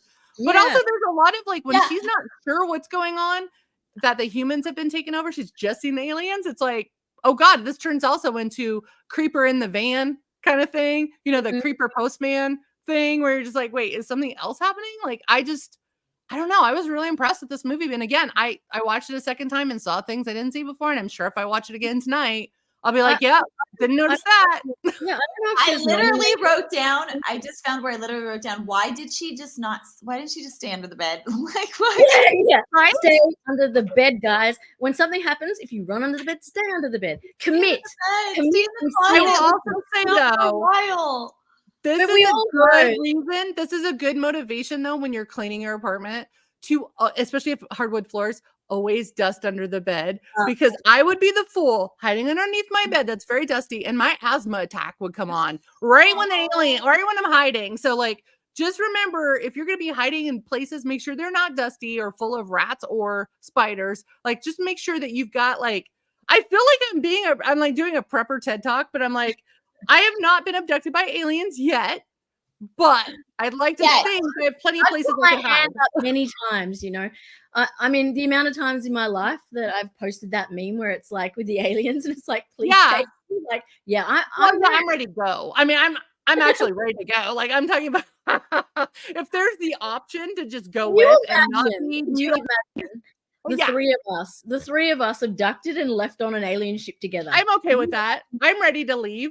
In fact, I have the the X-Files poster. You know the X-Files poster with the UFO that says I want to believe. Mine says I want to leave. I feel like honestly, they would probably dump us back. They'd be like, we're too thirsty. We're too eager. We're that's like me and the Ouija board, right? Do you know how many times I use my Ouija board during COVID where I'm like, I just am lonely. I want to talk. Possess me. Do something. Nothing. Nothing. Because the ghosts are like, it's like Beetlejuice, right? The ghosts are like, no, she wants it too much. Or the devil or demon or whatever is probably like, I don't want to be in that. I don't want to deal with whatever she's got going on. Come on. I think that you're very interesting, and any alien would be curious about I mean, I would exhaust all aliens. If I'm exhausting all humans, I can't imagine the level of devastation my full ADHD and hyperness would do to a poor little alien guy who's just like, I just want to see how your mind works. Now I understand why I've never been abducted. Yeah, that's right. I'm a lot for humans. I couldn't even imagine someone that's like hypersensitive to things like an alien. Like they would. Yeah, and we're like, why? We're like, why though? And why did you do that? And why? I'm like the type of person that I'm not a control group. I'm not someone you want in an experiment because I'm gonna ruin it. Like it's just like I don't think aliens would be like, yeah, let's get her and figure out all humans must be like her. They would never invade. In fact, I'm probably a really good weapon for keeping aliens at bay because they're gonna be like, we don't want a whole planet of her. If you were abducted, Jenna, they would be like, you're a queen. We want everyone to look like you and act like you. And Renee, they'd be like, you're talented. With me, they'd be like, we will all kill each other and go insane if we were. I would just be too much. I would be like that little toddler that just sits in front of everybody and just goes, why though? But why? Why? Why? And they'd be like, put her back. I'm the one that wants to get away. So like when I watched Poltergeist when I was little, I was like, yeah, I'm going to stare at the TV for hours too. Our TVs were like that with the snow. So I would just stare at the TV waiting and hoping that like a portal would open up and nothing. Jenna, have you experienced in your lifetime? I don't know if you're old enough to experience TV when it would like do the lines or the snow or when it would finish at midnight? Me and my housemate were talking about this. Like the TV in Australia, it would finish at midnight, and at midnight it'd go boo, and then these lines would come up in a big circle and be like, "That's the end of TV." And then it's called the go to bed dot. Yeah, in Europe it's called the go to bed dot. Here it was snow. So what would happen is just be that black and white. Yeah, we get the lines, so it'd go line. Well, squiggly lines for us was squiggly porn. Those were the channels that we couldn't get. Yeah, and then we would try to see what we could. Oh man, that was. We could hear it though. We could hear the moaning. We could hear the sex sound. Of it all for me, Bonnie. I started. I personally am like, well, I was a girl that had a sexual appetite during the beginning of the internet, and I remember waiting for hours for a JPEG to download of like this gorgeous woman. It's like, why is this take like now people will go insane if it took like 3 hours for a grainy JPEG, but back Gotta be then there there was in no 5 free seconds. porn. Yeah, there was I like know. I had a collection of like nude pictures of Madonna and Drew Barrymore and stuff that I found on my like compact Presario computer that I had. That brings back memories. And I printed them all out, and they were all on like hard like disc, like square. Yeah, like I collected old like 1950s and under, like 1940s, 30s porn that were like the stenographs, like the double, the double view. Like I was still, but also like I was a Betty Page. I still am. I'm a Betty Page a photo collector, so I still have a lot of those photos. But like that was before the internet, so it was like let's bring it back. We oh yeah, aliens. Sorry. Why do I always turn it into a sex talk when we're talking about aliens? I am so sorry. I'm literally an alien sex feed. But I do know. Let's talk about the title real quick, okay? Yes, let's do. So no one will save you. Yes. Okay. So what a great like feminist like declaration for like a movie that's about a woman single-handedly taking on aliens or her grief and her emotions or whatever you want to say all by herself and like becoming successful throughout it, like and yeah, you really feel it too, don't you? Because you're like, she's completely alone. So literally no one cares if she's alive or dead. No one does. And I just love it because it's just like such a feminist, but yet also like existential title because it's like, no one will save you. Like there comes a point in your life where you have to realize that like you have to take care of yourself and no one's going to be the one to rescue you in your life, and that comes at different stages for different people or whatever. But I just love that, like, that message of like, we really are like, sadly, a lot of times alone and reliant on ourselves. Especially in get through stuff, whether it's emotional, like going the allegory route, or whether it's the underlying message route, or whether it's actually like fighting aliens. Like most likely you're going to be by yourself, like and that's the hard truth of it all. And I like the harshness of the title, while also the sooner you realize that, though, I think the better you'll survive. Like a big pet peeve I have with any kind of movie like this that has more than one character or a lot of characters like banding together, whether it's like aliens or virus or werewolves or vampires or Last of Us is like this, Walking Dead's like this, whatever. It's that one person that's like, oh, well, I'm just going to stay put because the army will be here at any time to save us. Or you know what I mean? Like, I'm going to wait till like the cops to show up, or I'm going to wait for the military to show up. And it's like, they're not going to do anything. If anything, they'll probably just blow up where you're at because you're a danger zone and they need to get rid of the danger and you're in the middle of it. Or you can't rely on other humans even if you're like dating them, married to them, related to them, people turn on each other real quick in very scary situations like this.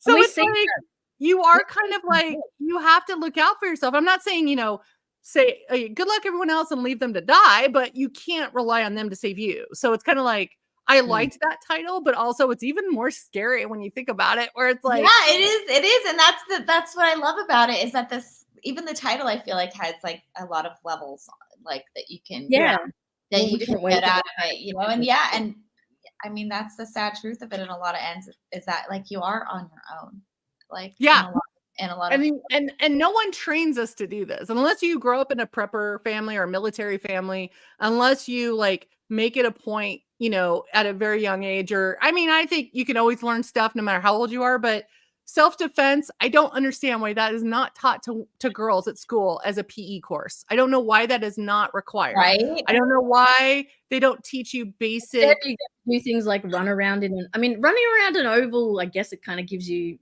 skills to run from aliens, but like, not hide, not kill, not defend yourself.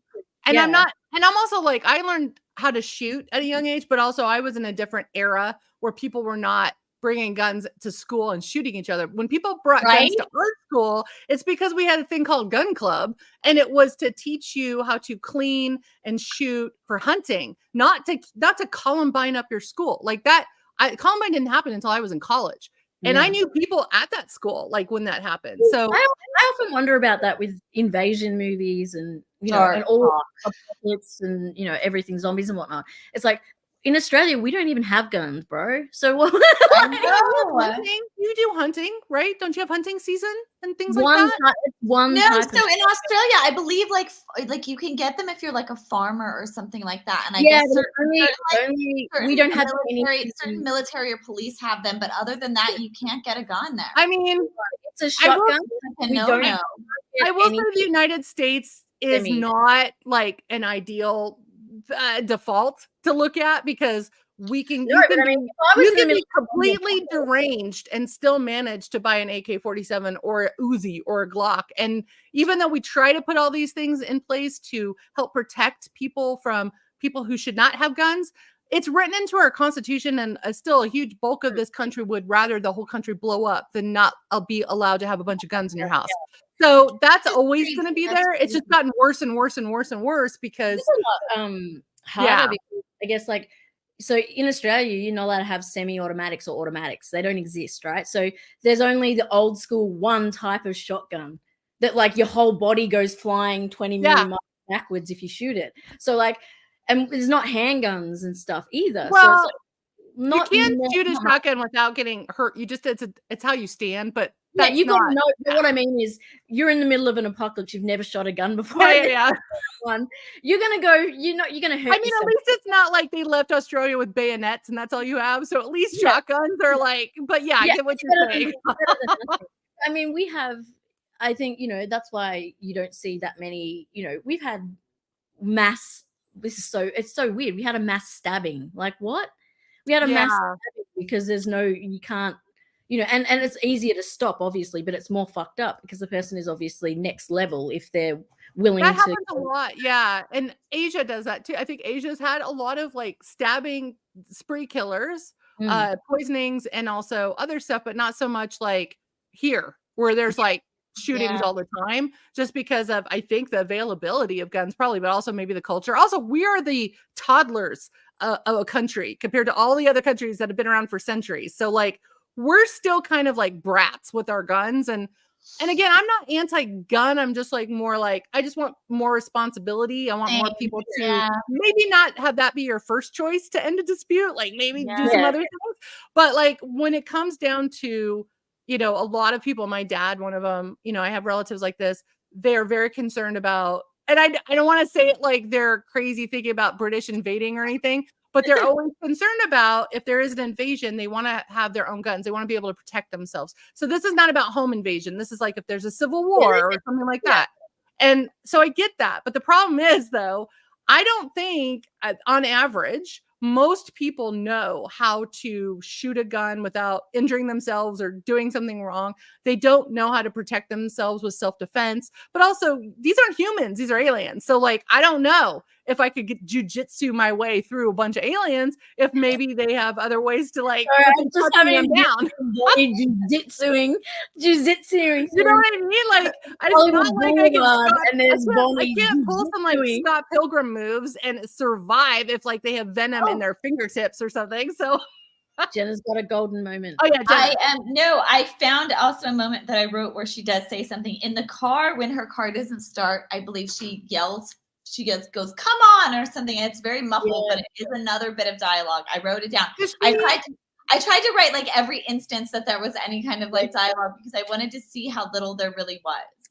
Yeah, and the stuff that is there, it's probably very important why it's there, right? Like, it's not at random. I mean, obviously the filmmaker took great care in how they're portraying this stuff. So it's like, okay, the sounds you do hear, the voices, the talking you do hear, how important is that? Is there more that we should be paying attention to? Like, also, I can't remember, did she, in the beginning of the movie, when she first goes to town, she does drive her car there, right? Like, she's not on her bike. Okay. No, she drives the car, Okay, so the car was in working order before. No, so the aliens did like an electromagnetic type thing or whatever. I think so. Because Well, that no, was because another traditional like alien-y thing that I noticed is that they did affect like the lights and The everything like lights that. and stuff, yeah. yeah, There was the mail truck ran though. Like She should have put a thingy on her head. a tinfoil hat. Tinfoil hat.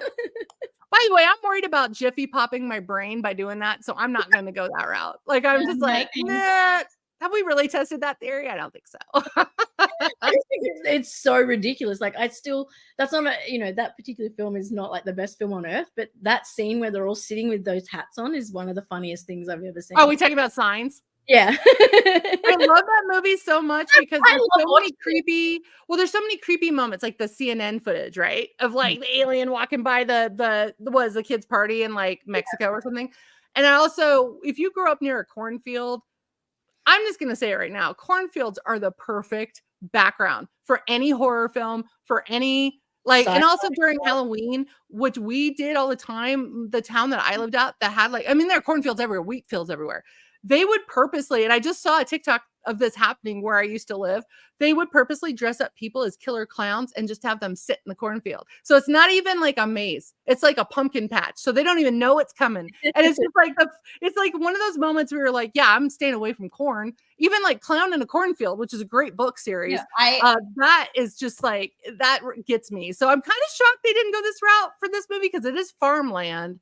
But did we see any farm animals? Foresty. It's more like foresty, lakey. It's more forest woodsy, right? It's not like it's more like it felt more Appalachia, more Appalachia than Nebraska. Like more like woodsy, right? Yeah. Like Blair Witch woodsy. Yeah.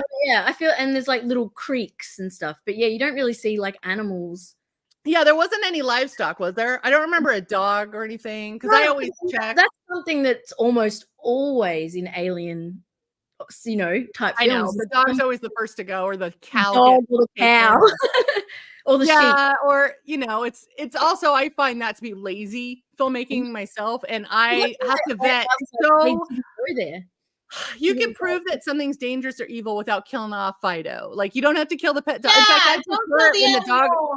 I prefer it when the dog escapes and survives. Like, I prefer it when the final girl also has a final dog. So those are my favorite movies.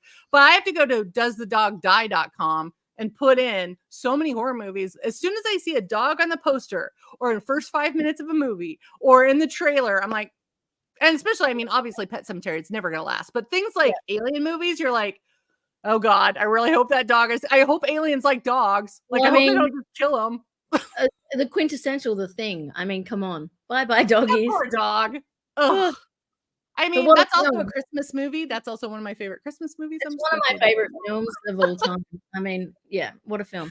And but I am glad there was no family pet harmed in this movie. Yeah. That was very nice to not have to worry about that. But yeah, I was I don't know. I love this movie, but then the more I think about it, the more I'm like terrified about certain situations in this movie. And also the ending. Yeah, if you go in looking for plot holes and looking for things, you're gonna find them. Oh, no, not looking for plot holes. No, I mean like, not just stereotypical stuff. Yeah, like stereotypical stuff. And there is stuff that is frustrating, but I think that's put in there for a reason. We don't want to have Ripley right off the bat, right? It's got to be some girl that's never had to deal with this before. It has to be some girl that's like in her own world of guilt and has her own demons. But also, I kind of got the impression, and maybe that's just me projecting, but I kind of felt like maybe she might be on the autism spectrum a little bit, because the fact that she had to practice smiling and waving, that's definitely a thing you do when you don't want to be around people, or you're not around people a lot, or you are nervous. She also just doesn't have any social skills, I think. Yeah, that could be it too. Yeah, that could be it too. Sorry, but I'm still going to stand by my thing that I think each alien represented, like, one was her grief and one was her sorrow. And I like that idea. Yeah. And I really, that's the hill I'm on. Yeah. Well, I've heard the conversation about allegory before this podcast. And they kind of talked about her actions being allegories rather than the aliens. Her actions were actually allegories in response to these different situations. Maybe. I think but that's what's good about this film, is that, like, whilst it has Brian had an idea of where he wanted this to go and what he wanted it to say, but he also allowed the space that if you don't want to go where he's taking you, you can go elsewhere. I love that. And I love that. And I'm sorry, but the end of it is just so reminiscent of Twilight Zone to me. Like It is. I was just like, oh, this feels very Twilight Zone. I love it. I used Also, to when she was like, after that first attack of the first alien, and again, maybe I'm just a weirdo, but I was kind of getting Home Alone vibes. You know, when he like basically booby traps the house so people can't come in. I was like, yeah, this is what's it's like. It's kind of like You're Next meets Home Alone, right? Where it's like, okay, you're all by yourself. How are you going to protect yourself from the next onslaught? Because you killed one of them. That doesn't mean the movie's done. That doesn't mean the invasion is done. That just means the first round you got a point. But they're going to keep bringing aliens your way until you're either dead or they take you up to wherever they're going to take you. So you kind of have to like booby track the whole. And I give her an A for effort for trying to hammer that like barricade and then the screws come out. When the alien was coming after her and she like missed with the first pot, she missed so badly. I was like, oh, that was such a wasted hit, lady. But the next one, she like nails him with it. And I was like, but it's also realistic, right? Yeah, so like it's realistic because it's like how many, I mean, I know even with I'm in my group of friends or people that I've worked with or my neighbors, you know, I know who I'm not letting on the bus. You know what I mean? Like, and I feel like, you know, there's always going to be those people who are like, if I was thrown out, you know, you're thrown out in the yard and you're like, okay, I've got to barricade my house. I've got to do this, that, and the other.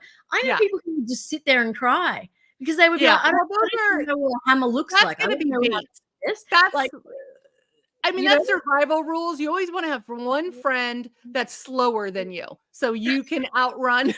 that was like the old hunter adage, right? Like if you're gonna go camping where there's bears, make sure you have one friend that's a lot slower than you are, so you can make your escape. My neighbor that I don't like. I'm telling you, I am not the slow one. I am the fast one. I'm a very fast runner. You are definitely the, and I don't mean this in a bad way, you are definitely the healthiest and probably more like by a long shot. Both of you are.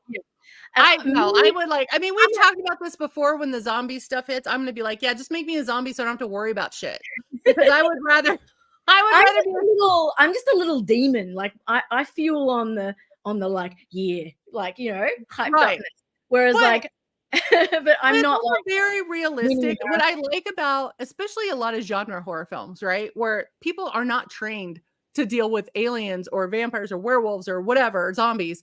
And I like it when it's realistic. I like it when someone's like just freezes and can't do anything. I like it when someone tries to shoot a gun for the first time and wildly misses. Like I like people that are really realistically not good at surviving, having to survive in situations. And this girl is that girl. Like she is not trained in any kind of self-defense. She does not have a gun. She does not know how to do anything, but she learns it. You learn real quick how to survive. And she did it. And killing that first alien was not fast. That was a drawn out process. I think she also like it hit hard and show that she has an instinctual survival like automatic reflex, which is what happened with her and the kid with her best friend that she killed. Like her best friend pushed her down really hard and she just grabbed that rock without even thinking and instinctively like was like defending herself. And I think that it's like that for her with the aliens too. When she's fighting the aliens, she's just running on pure like adrenaline. Yeah, and just like survival instinct that's somewhere in her genes or her body or her DNA or something, you know what I mean? Yeah, and it's even, you know, people who have experienced, you know, a lot of trauma or appear to be broken, they're people that, you know, especially in a lot of films like this, are usually the first to go, you know, or they're the people we expect to not last. Right. And I think, you know, in this film, you see like, you know, which I would say this of most of my friends who have been through traumatic experiences or going through stuff, they're actually the strongest people that I know. And, you know, like a lot of them, I think we've even had laughing conversations about how we, you know, I never expected to last this long. I'm shocked I'm still here. I'm very shocked. Yeah. Like I'm not like super spiritual, but I do believe I've gone through a few guardian angels that have retired over and over because I just put them through the ringer. But I was also thinking about this too, that, you know, it's not fight or flight. Now it's like, it's not fight or flight, but it's like more like fight or hide because and not hiding anymore. And I think that's the thing. Like you're not, when you've experienced so much in your life and you've gone through so much trauma and, you know, whatever it may be. Yeah, you have to face it. You have to face the feelings of it all, and you have to face the darkness of it all and how awful and terrifying and painful it may be. To move forward, you have to go through. And I think it's that pivotal moment when you realize that, you know, you can collapse and engulf yourself and just give up, or you keep going until you break through it. And I think that's Bryn. That's her character. That's her. The essence of her is keep going until, you know. And whereas most people would have thought, and that's what's so interesting to her, or interesting about her to the aliens, and what differentiates her from the rest of the people in her town, is that they don't care. They're happy about going about their lives and whatnot, and then they don't think too much. They're just like, you know, we hate that girl because of this, and they don't think about anything. And then you have this girl who's been tearing herself apart over this stuff, like, that people haven't even considered. And then, you know, she's the one that's like still hanging on and wants to live, even though she's living this tragedy over and over again. She still wants to live. And it's that, you know, really primal essence of wanting to still be here, you know, tenacity and perseverance. Also, I will say, I always love a good movie where it's the most unlikely survivor survives. And I think a good alien movie to watch that has like motherhood, survival, types of allegories, types of metaphors, is obviously Alien, Sigourney Weaver. But like Newt in the second movie, Aliens, this is a small child that has managed to survive way after the entire settlement is massacred, including her parents and her brother, by the aliens. She's figured out how to hide, how to survive. She knows when they come out at night. She knows where to, you know, get her food, blah, blah, blah. Whereas you have like the Bill Paxton character, right? Who's a military guy who's trained to fight, loses his shit after like the first encounter. And I love that movie so much because it shows that you can survive and have zero military skills. You just have to know how to adapt to your situation, learn from it. You know, they always say like kids that go through trauma, especially in an abusive household, they're the best detectives. They're the best TSA agents. They're the best whatever, because they can read a room quickly. They can tell when somebody's hiding something. They can tell when something bad is about to happen because it's happened to them so much. So they have to survive by reading a face, by feeling the tension in the room, by knowing your exits. Like that's something I learned at a very early age, just know your exits. And I still do that. When I sit in a restaurant, I do not ever have my back to the door or the window. I am always like, what Han Solo seat can I sit in so I can see everything coming at me, which doesn't always work. You know, you could end up in a Fisher King situation where you're right there eating dinner and then a car comes through. But I am always like trying to think of those, like, and it's so instinctual for me now. I don't even think of it as survival skills. I just don't like anything coming up behind me if there's like somebody with a knife or somebody that's like, you know, with a gun or whatever. At least I want to see it. I don't think anyone likes anyone coming up behind them. I'm pretty sure that's you're right. And universal. Like that's not a pleasure. You're right. I don't know why I made it sound like that was a weird thing, but yeah. So like when I watch movies like sorry, I have to tease you. Yeah, you're very hypersensitive to what's around you. Yeah, I mean that's, and I think when you go through trauma, that's also a thing. If you are a survivor, look, a perfect example of that is like, you know, when people position their bed in their bedroom, right? I can't have the bed, or I always have to see the door. It can't be, my bed can't be anywhere near the door. Interesting. I always have to be able to see. Like natural. I think that's a survival skill. Oddly enough, feng shui says not to do that. And exactly. also, that's what I mean. Feng shui, like if I was going by feng shui, I'm so out of it. But like, oh no, I can't like have to keep moving it. I'm like, it's so uncomfortable for me. Oh no, I'm past feng shui rules. I have Ouija boards in every corner of my house. There's no feng shui happening there. Yeah, like it's interesting too, because I think also when you go through trauma, whether you're a child or you're a survivor of, let's say, domestic violence or of rape, your senses are heightened to the point where, yes, you're dealing with PTSD and triggering and all that stuff. You have to really, you know, work through and be honest with yourself and really do self-care, but also, you know, come to terms with things. But because anything violent, and this also happens if you've ever been in a head-on car collision too, any kind of near-death experience makes you so much more aware of safety, of survival, of just day-to-day stuff that normal people just they're just oblivious to the world and happy. And I'm not saying you can't be happy and be aware, but it is one of those things when I watch stuff like this, I'm like, oh, well, if you've ever been hit by a car, you would know not to hang out on the other side of the shoulder, like at the beginning of the Wicker Man remake with Nick Cage, where there's just someone hanging. Like you don't pull a like Pet Cemetery kid chasing a balloon across a busy freeway. Yeah, Like there's yeah. certain things you don't do. Yeah. Then I was gonna say as well, like I really like in the like at the beginning of this film, like I said, you have no idea what you're going into. You don't really know what's going on. But the feeling when I first was, it's slowly going in, and there's such like that feeling of loneliness, but so much feeling of kind of isolation and unknowingness, and they have a way of making you feel that. Like I really felt like uncomfortable, but you don't know why you feel uncomfortable. And I love that. Like I love that you can use color and sound and everything. Yeah, just to make that person feel like I was trying to think of other movies that have done that recently, and I really couldn't, because I mean, this is why I like that we do indie films, that we do genre films, right? Because it's not the template where they have to set the scene by explaining everything and spoon feeding the audience. So because this doesn't do that, because you don't know what's going to happen. I mean, you can kind of tell from the poster, it's going to be probably something UFO related, but you don't really know. You don't know how it's going to happen. You don't know how it's going to start.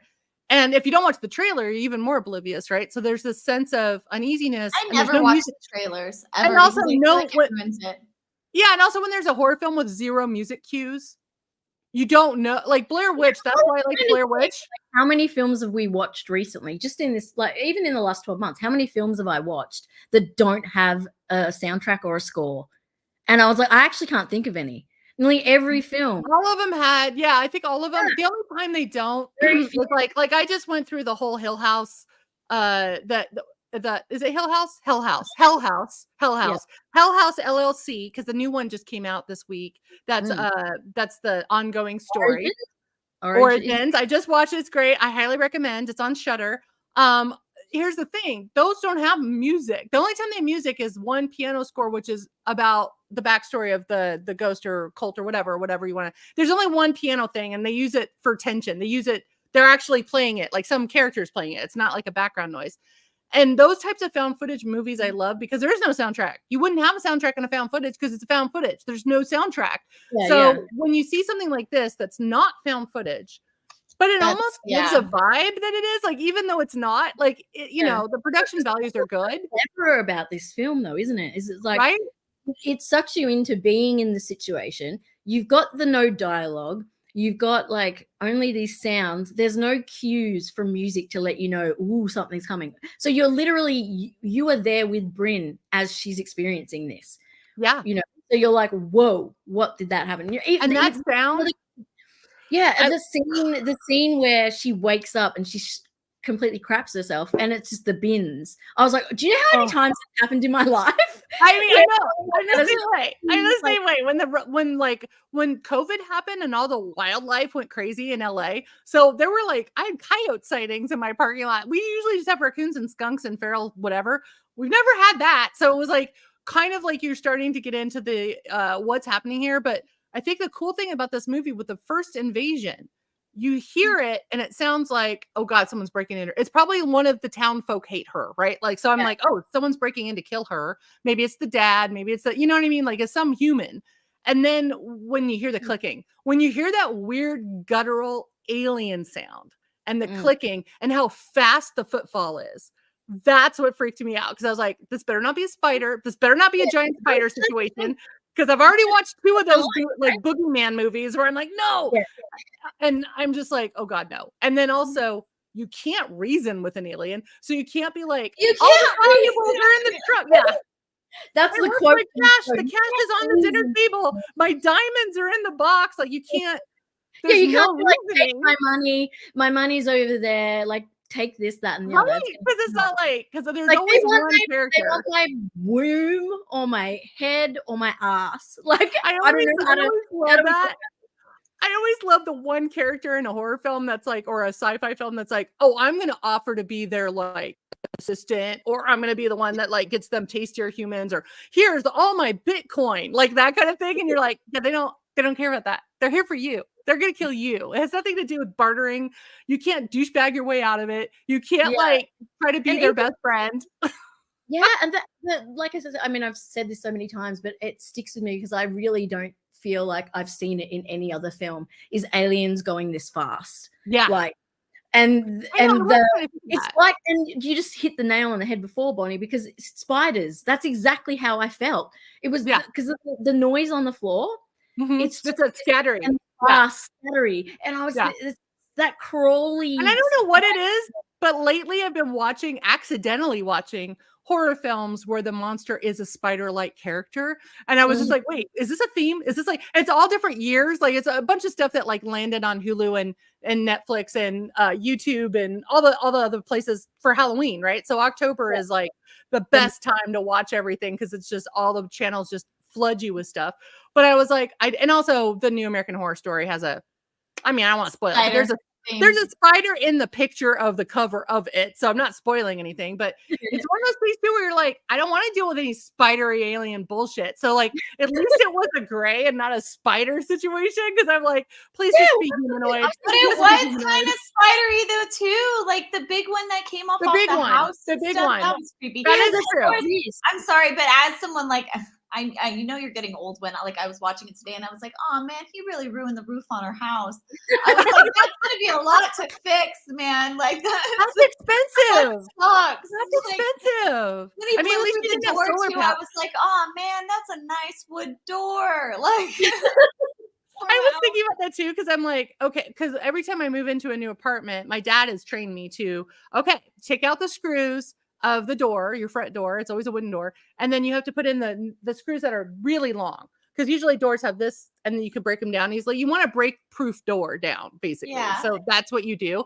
So when I was watching them, like, she just kept those like rusty ass old tiny screws in the door. But then again, you don't think about these things unless you're like me and I watch a lot of horror or I'm like prepper, right? You don't think I kind of want you to come over to my house because you'll be like, wait, this, you gotta tell you, and girl, I will tell you the best places, hiding places for weapons that you don't think you need it. Like I have them in my sofa cushions, I have them underneath the bed, I have them duct taped to the back of the toilet. I've got so much, like if I die unexpectedly, I love you. Unexpectedly, and someone comes in and like tries to CSI this place, first of all, good luck because this place is full of stuff. But they're gonna be like, why does she have a weapon here? Why does she have a weapon there? Why does she have a taser inside the teddy bear that you usually put your vibrator in? Why is there a taser in there? Like, you know what I mean? It's like that kind of thing where they're gonna be like, this girl was like, thought her end was near. And of course, I'm probably going to die by a bus going off the rails or something. It's going to not be an invasion. It's going to be something lame. Or I'm going to like drink a cocktail that's like has accidentally gone bad or something. But every time I was like watching this, I was like, God, the repairs on this house are going to be so costly. But then I'm like, but wait a minute. I mean, it's not like the alien invasion will end and then she has to go to Ace Hardware. There's like no Ace Hardware in her future. So at the end, everything was fixed, though, wasn't it? At the end, was all of her house? Yeah, it seemed like it was. Well, I mean, was she? I don't know. Was she really doing that, or was she in the diorama? I mean, at least they were nice enough to fix her house at the end. It took her a while, but she did get the guts up, and then she got on the bus. Remember to like run away. Oh wow! And she was like, "Ooh," and then that turned out to be waste of time. But like running I will say city buses are normally that spooky though, but city buses normally are like that. City buses normally feel like there's an alien on board or driving it. So I thought it was creepy guy behind her on the bus, like he was all but even like the scene, I thought it was so cute, and I would love to know if it was just humor. I mean, it clearly have to be, but like she walks out the front of the house and she sees that first crop circle and she goes and gets the hose and starts watering the crop circle. I'm like, did she not realize it was a crop circle, or did she just think it was like? No, she doesn't realize that's what it is. And I just was like, oh, and that I think it was, trying to show us her innocence there. But like, I just was like, oh, bless after the first alien attack, she tries to like put everything back to normal, and she tries to go back to like normal life, but like no.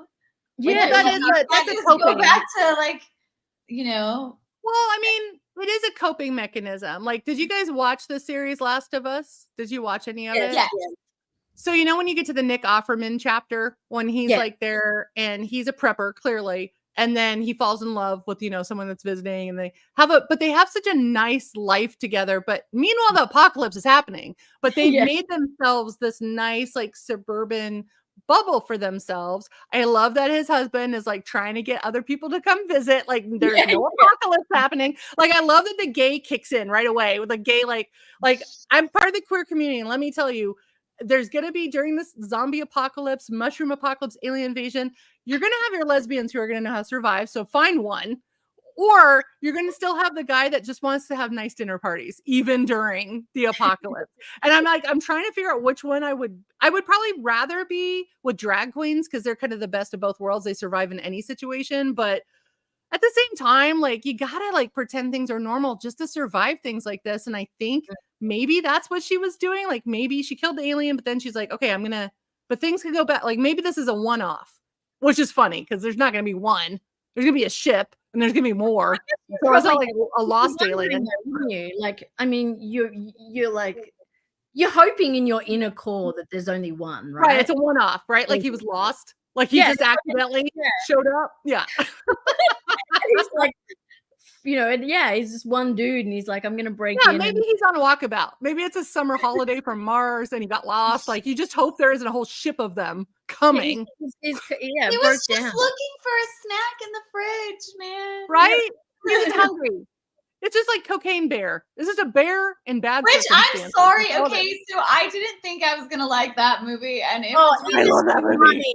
It is so funny. So funny. I watched it on the plane, and I was laughing so hard. The fact that it's based on a real thing that happened is even better. Like, funny. I went into that and I was thinking, and then I was like, hang on, and I was like, watched some behind the scenes talking with the director and stuff, and I was like, this actually sounds really fun. And I was like, you know what? I'm going to do it. I was on a plane and I was like, it's free. I'm just going to watch it because like, I don't really have anything else to watch. And it was hilarious. I was probably like obnoxiously like bothering everybody else in the cabin. You do those laughs where it's like, and you clap and you're like, you're on your own. I'm a big fan of dark comedy, any kind of dark comedy horror. Like, I still love the movie Rubber. And all it is a tire. It's a tire that kills people. A tire that kills people. Seen that. That's hilarious.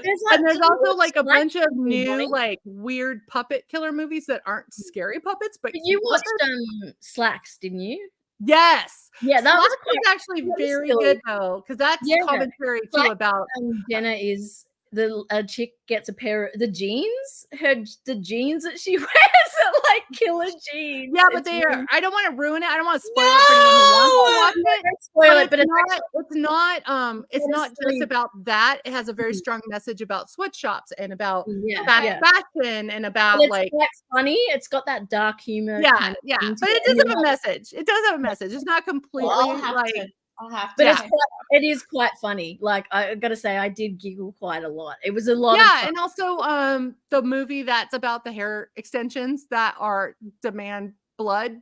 That was fun. Yeah. That was a good movie. And I have hair extensions, so I'm like, don't you get any ideas? But then I was kind of like, yeah, but it also, her hair extensions kills people who kind of deserve it. I do not have hair extensions. They scare me. Oh no, I went. Them, but you're young. And you are, let me just tell you, when you hit menopause, you will grab anything that's not a wig because wigs are itchy. And so, like, I'm like, and I shouldn't say it's just age and menopause because I had hair extensions ever since I was a go-go dancer. So most I have to have them extensions in LA. Like, it's like a thing. Most of my friends have them. I'm one of the few that doesn't. Oh no, I like had them in the 90s. I froze. I had them in the 90s when it wasn't a thing. When I had to like go and specifically find someone that was not gonna. Here's the thing, like when you want a weave, and it's not about appropriation because I'm not about that. I did not get cornrows. I'm not getting that kind of stuff. But I would be the tender knob, as they called it, because I wasn't used to having braided in hair since I was a kid. So I was constantly in pain, constantly smoking pot to like get rid of the pain, where everyone else is like, white girls should not be doing this because you do not understand. You are not part of this culture. I'm like, yeah, but I need hair. I am desperate and I will pay for hair. And it's not, I wasn't even getting human hair. I was getting like synthetic doll. I mean, I'm a raver kid. So it was like synthetic doll hair, like weaved into my real hair. And now it's like, I have, pretty decent, but like my budget for the year is put aside. So my hair does not look like I wanted to have an open casket grave, not a I was buried alive kind of look. You know what I mean? Like I want to level up on something.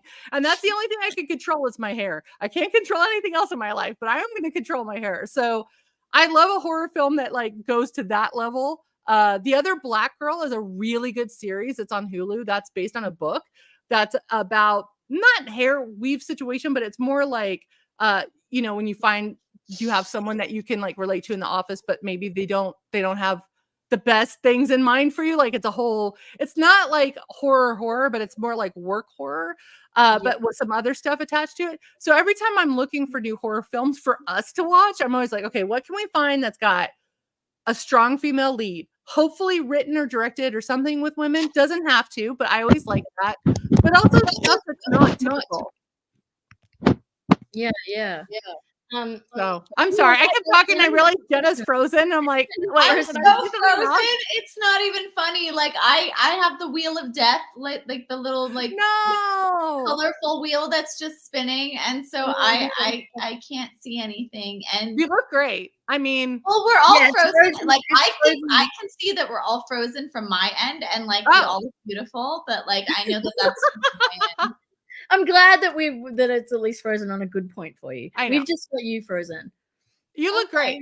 Well, I feel like I keep freezing on this. Like this is like the third time that's happened. It's kind of sad. Yeah.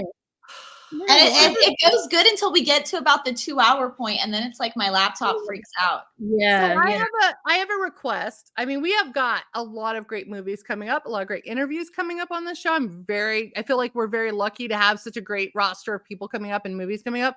But when it gets to be kind of a low point, when we don't have all this fabulosity happening, I'm back.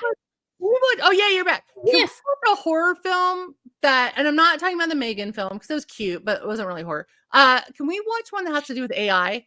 Because I'm obsessed with AI destroying all of our lives right now, and I would love to watch a horror film that has some sort of AI villain. It doesn't have to be like super recent, though. There are a lot of like home security movies where the house attacks the people. A lot of those are coming out right now. There's one that just came out, had a female name, I think, in the title. Okay, those ones are gonna scare me, y'all. Okay, that's gonna scare me. I don't like that kind of stuff. I don't know. Like Megan was a fun movie. I didn't find it scary, and I was very disappointed. It wasn't scary at all, but I actually found it more entertaining than I thought I was gonna find it. The ending was super dumb. It was dumb. It was dumb, but it was more dumb. But it was like fun dumb. Yeah, but it was fun. And also, which one they did a bunch of Megans for the haunted house? Was it Universal or Knott's Berry or something? Anyway, I don't need a killer robot per se. I just like the idea. I don't know why I keep making these more crooked. I want an AI situation. I broke my glasses the other day, like that Twilight Zone episode where the guy just wants to be left alone and everyone's gone. He's so excited to read. And then he breaks his glasses at the end of the Twilight Zone episode. That's me. I'm on my last pair of reading glasses. So I'm like, I don't want to do the nerdy in the middle, but I'm almost there. But anyway, AI. That's my only recommendation for future stuff. Yeah. Well, next week, but in 2 weeks, we have a big show coming for our I know. Yeah. Our next one is really good. So that is our next episode is going to be on November 17th at 10 p.m. Los Angeles time. With Toby. Yep. And that will be and Zelda. Yeah. And Zelda. Yes. And I'm really excited for this one. Zelda is over the moon and super excited. And the movie's won a ton of awards already. Like they're going through the whole circuit. I haven't watched it yet. I'm very excited to watch it. I haven't either. We're watching it at the exact same time. So Where the Devil Roams drops on November 3rd in theaters and November 7th for free on Tubi. So, and that's the movie we'll be discussing on November 17th. And where we'll have in joining us will be Toby Poser, who is director, producer, actor in the film, along with her daughter, Zelda Adams, who is also acting, directing, and producing on this film. So we are super excited. This is Toby. We interviewed Toby before with Hellbender. And that was, and here's the thing. I I feel like we're spoiled somehow, but we've had so many great, and we just had 2, right? So we've had Toby and then Jennifer Reeder before. I don't know what it is about us, but I don't know if it's like our fangirl like karma, but we've had some really good talks with these filmmakers that are doing their own thing. They're not waiting for permission. They're getting the stories told that don't get told anywhere else. I mean, Toby and her family, the Addams family, ironically called Addams Family, that's really their name. Adam Family Films, they've been doing this since the girls were tiny. Like they've been making their own movies and they just keep getting better and better. Yeah, and we're talking the whole family. So, you know, mom, dad, all the kids. Like, you know, and all of their friends. Cool. And the daughter has a great modeling career as well. I know, she just launched a modern, I mean, if you follow her on Instagram, it's like you're literally watching the birth of a supermodel, which is great. Yeah, but also she's very talented on so many levels that it's not just about, you know, it's the beauty and the brains and the creativity, but the whole family, like I want them to adopt us because that whole family is amazing in what they do. And also if you watch Joe Bob Briggs' Last Drive-In on Shudder, they were guests on that, I believe this year or maybe last year. And their way of like how they make films as a family thing, a way to show their creativity, their music is but they amazing. just are so talented, but also they're so inspiring. And I think when we talk to people like that, and Jennifer Reeder, right, who's like, you know, she's in the industry and she's doing her thing, but she gets like Alicia Silverstone in the last movie that she did, but also she's like fighting against everything you have to fight against when you're a female filmmaker in this industry, but she's still inspiring and she's not quitting and she's not, you know what I mean? She's not like jaded and hates the world. She's like, fuck it, I'm going to do my own thing. And her own thing is amazing. So like every time we talk to these people, I'm always like, damn it, we have to make a movie. I know. And I will we will. Let me graduate and then we can plan something. I mean, we have so much talent just in this room right now with the 3 of us talking that I'm like, we got to do something. Because also between the 3 of us, we know enough actors that are great. We know enough people that would love to make movies with us. Yeah, and we just need to do it. I know. We can do it. But in the meantime, on our next episode, we get to pick the brains and hear all about this new film that I'm very excited to see. I have to download a whole new app just to see it because I don't have that app. But I'm very excited. I think it'll be a great episode with us, and I think that this was really fun tonight too. But let's try to do an AI or something. Well, I mean, we don't have to. I'm just bringing it up because it's on my. It's like basically on my noggin lately because I'm like, I have to deal with AI replacing me all the time as a writer. So I just want to watch one movie where AI does not win so I can kind of like feel some sort of cathartic release of every time I'm like getting a job taken from me as a writer by AI or something. But we're also so like spoiled right now because we have so many great horror films literally coming out next year that have not come out this year yet that are, I mean, I'm behind on all these great movies and I'm like, yeah, we kind of have like a surplus of things to review, but I am glad we did this one mainly because it was so unusual. And also I really just I feel like it's almost a therapy session about like how I'm trying to stay alive in general, but I do like the idea that we can like share our different viewpoints and all 3 of us had different viewpoints of this movie and what we took away from it. So, and what all the little peculiars that each of us took out of this. But I'm going to rewatch it. I'm actually going to rewatch it tomorrow to look for that different color of her being beamed up because I didn't even notice that. And I'm like, oh. I will say though, you know, this is what I love about this show, and I've said it before, like, you know, is that we are all such unique people, and we just we bounce really well off each other, and we just fill in the gaps, and I absolutely love that. And I will say, you know, Zelda, who's coming on to the next show, she's taking time, you know, she's in university at the moment. She's taking time out to come on the show to be with us. Yeah.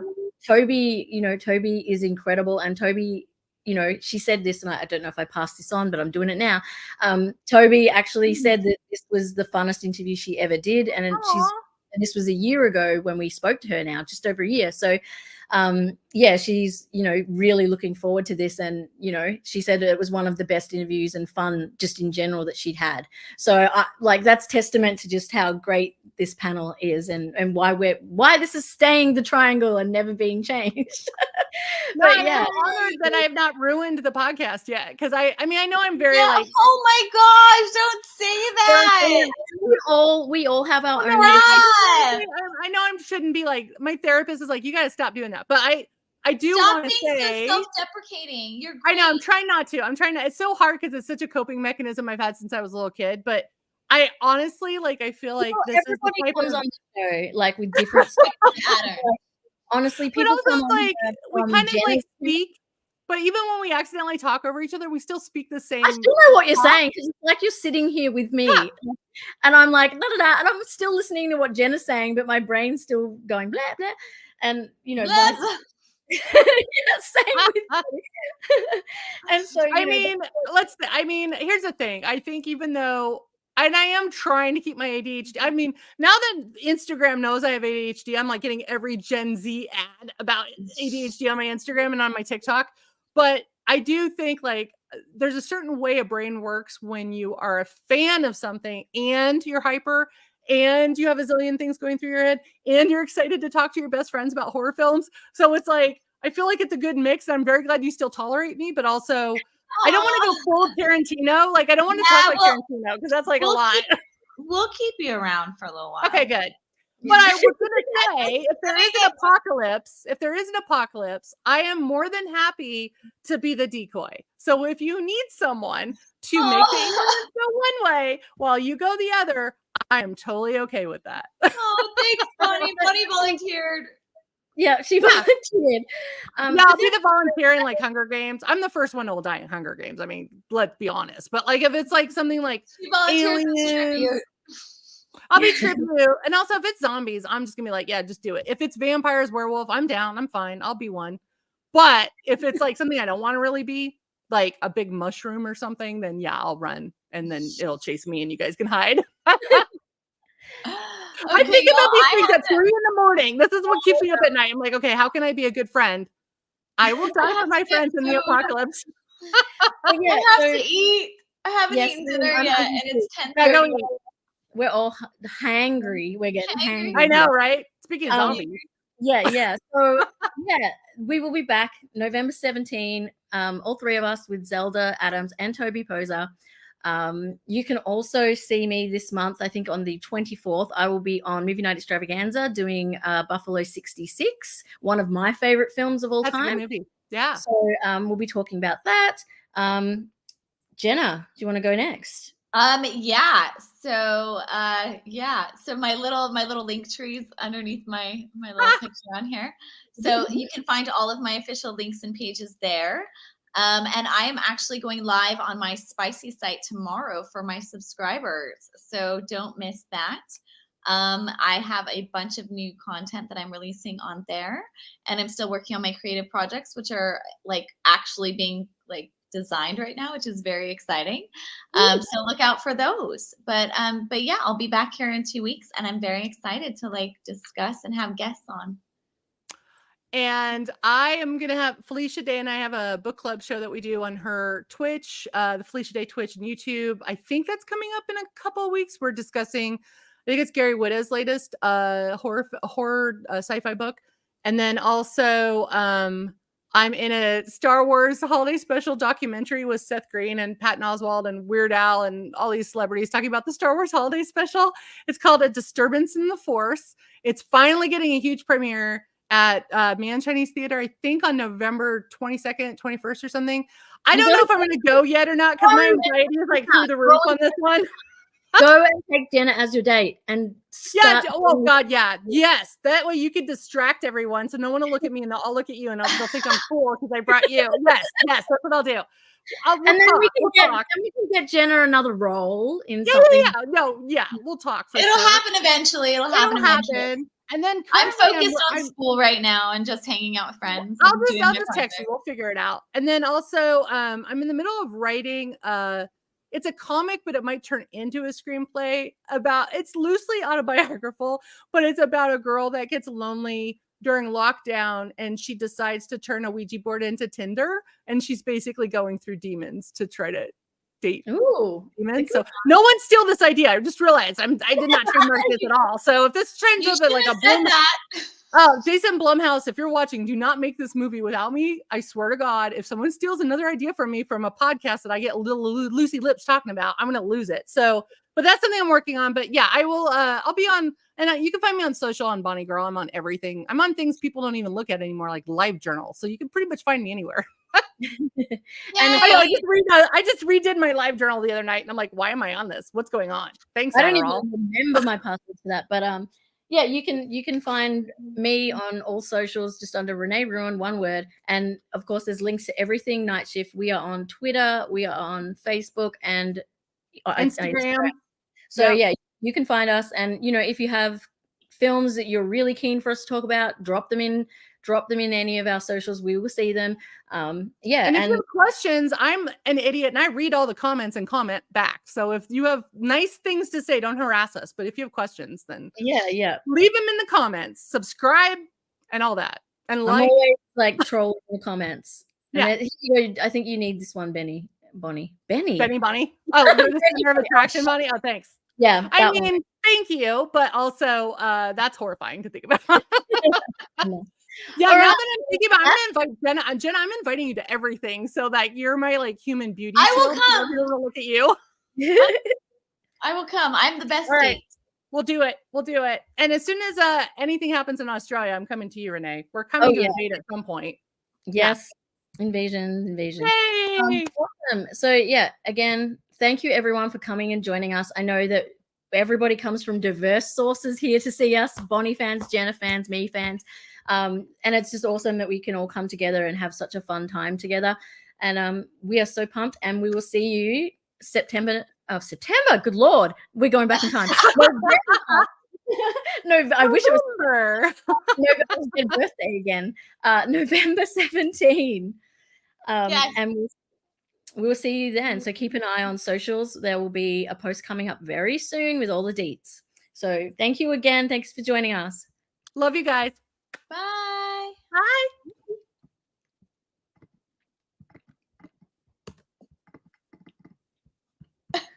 Whoops.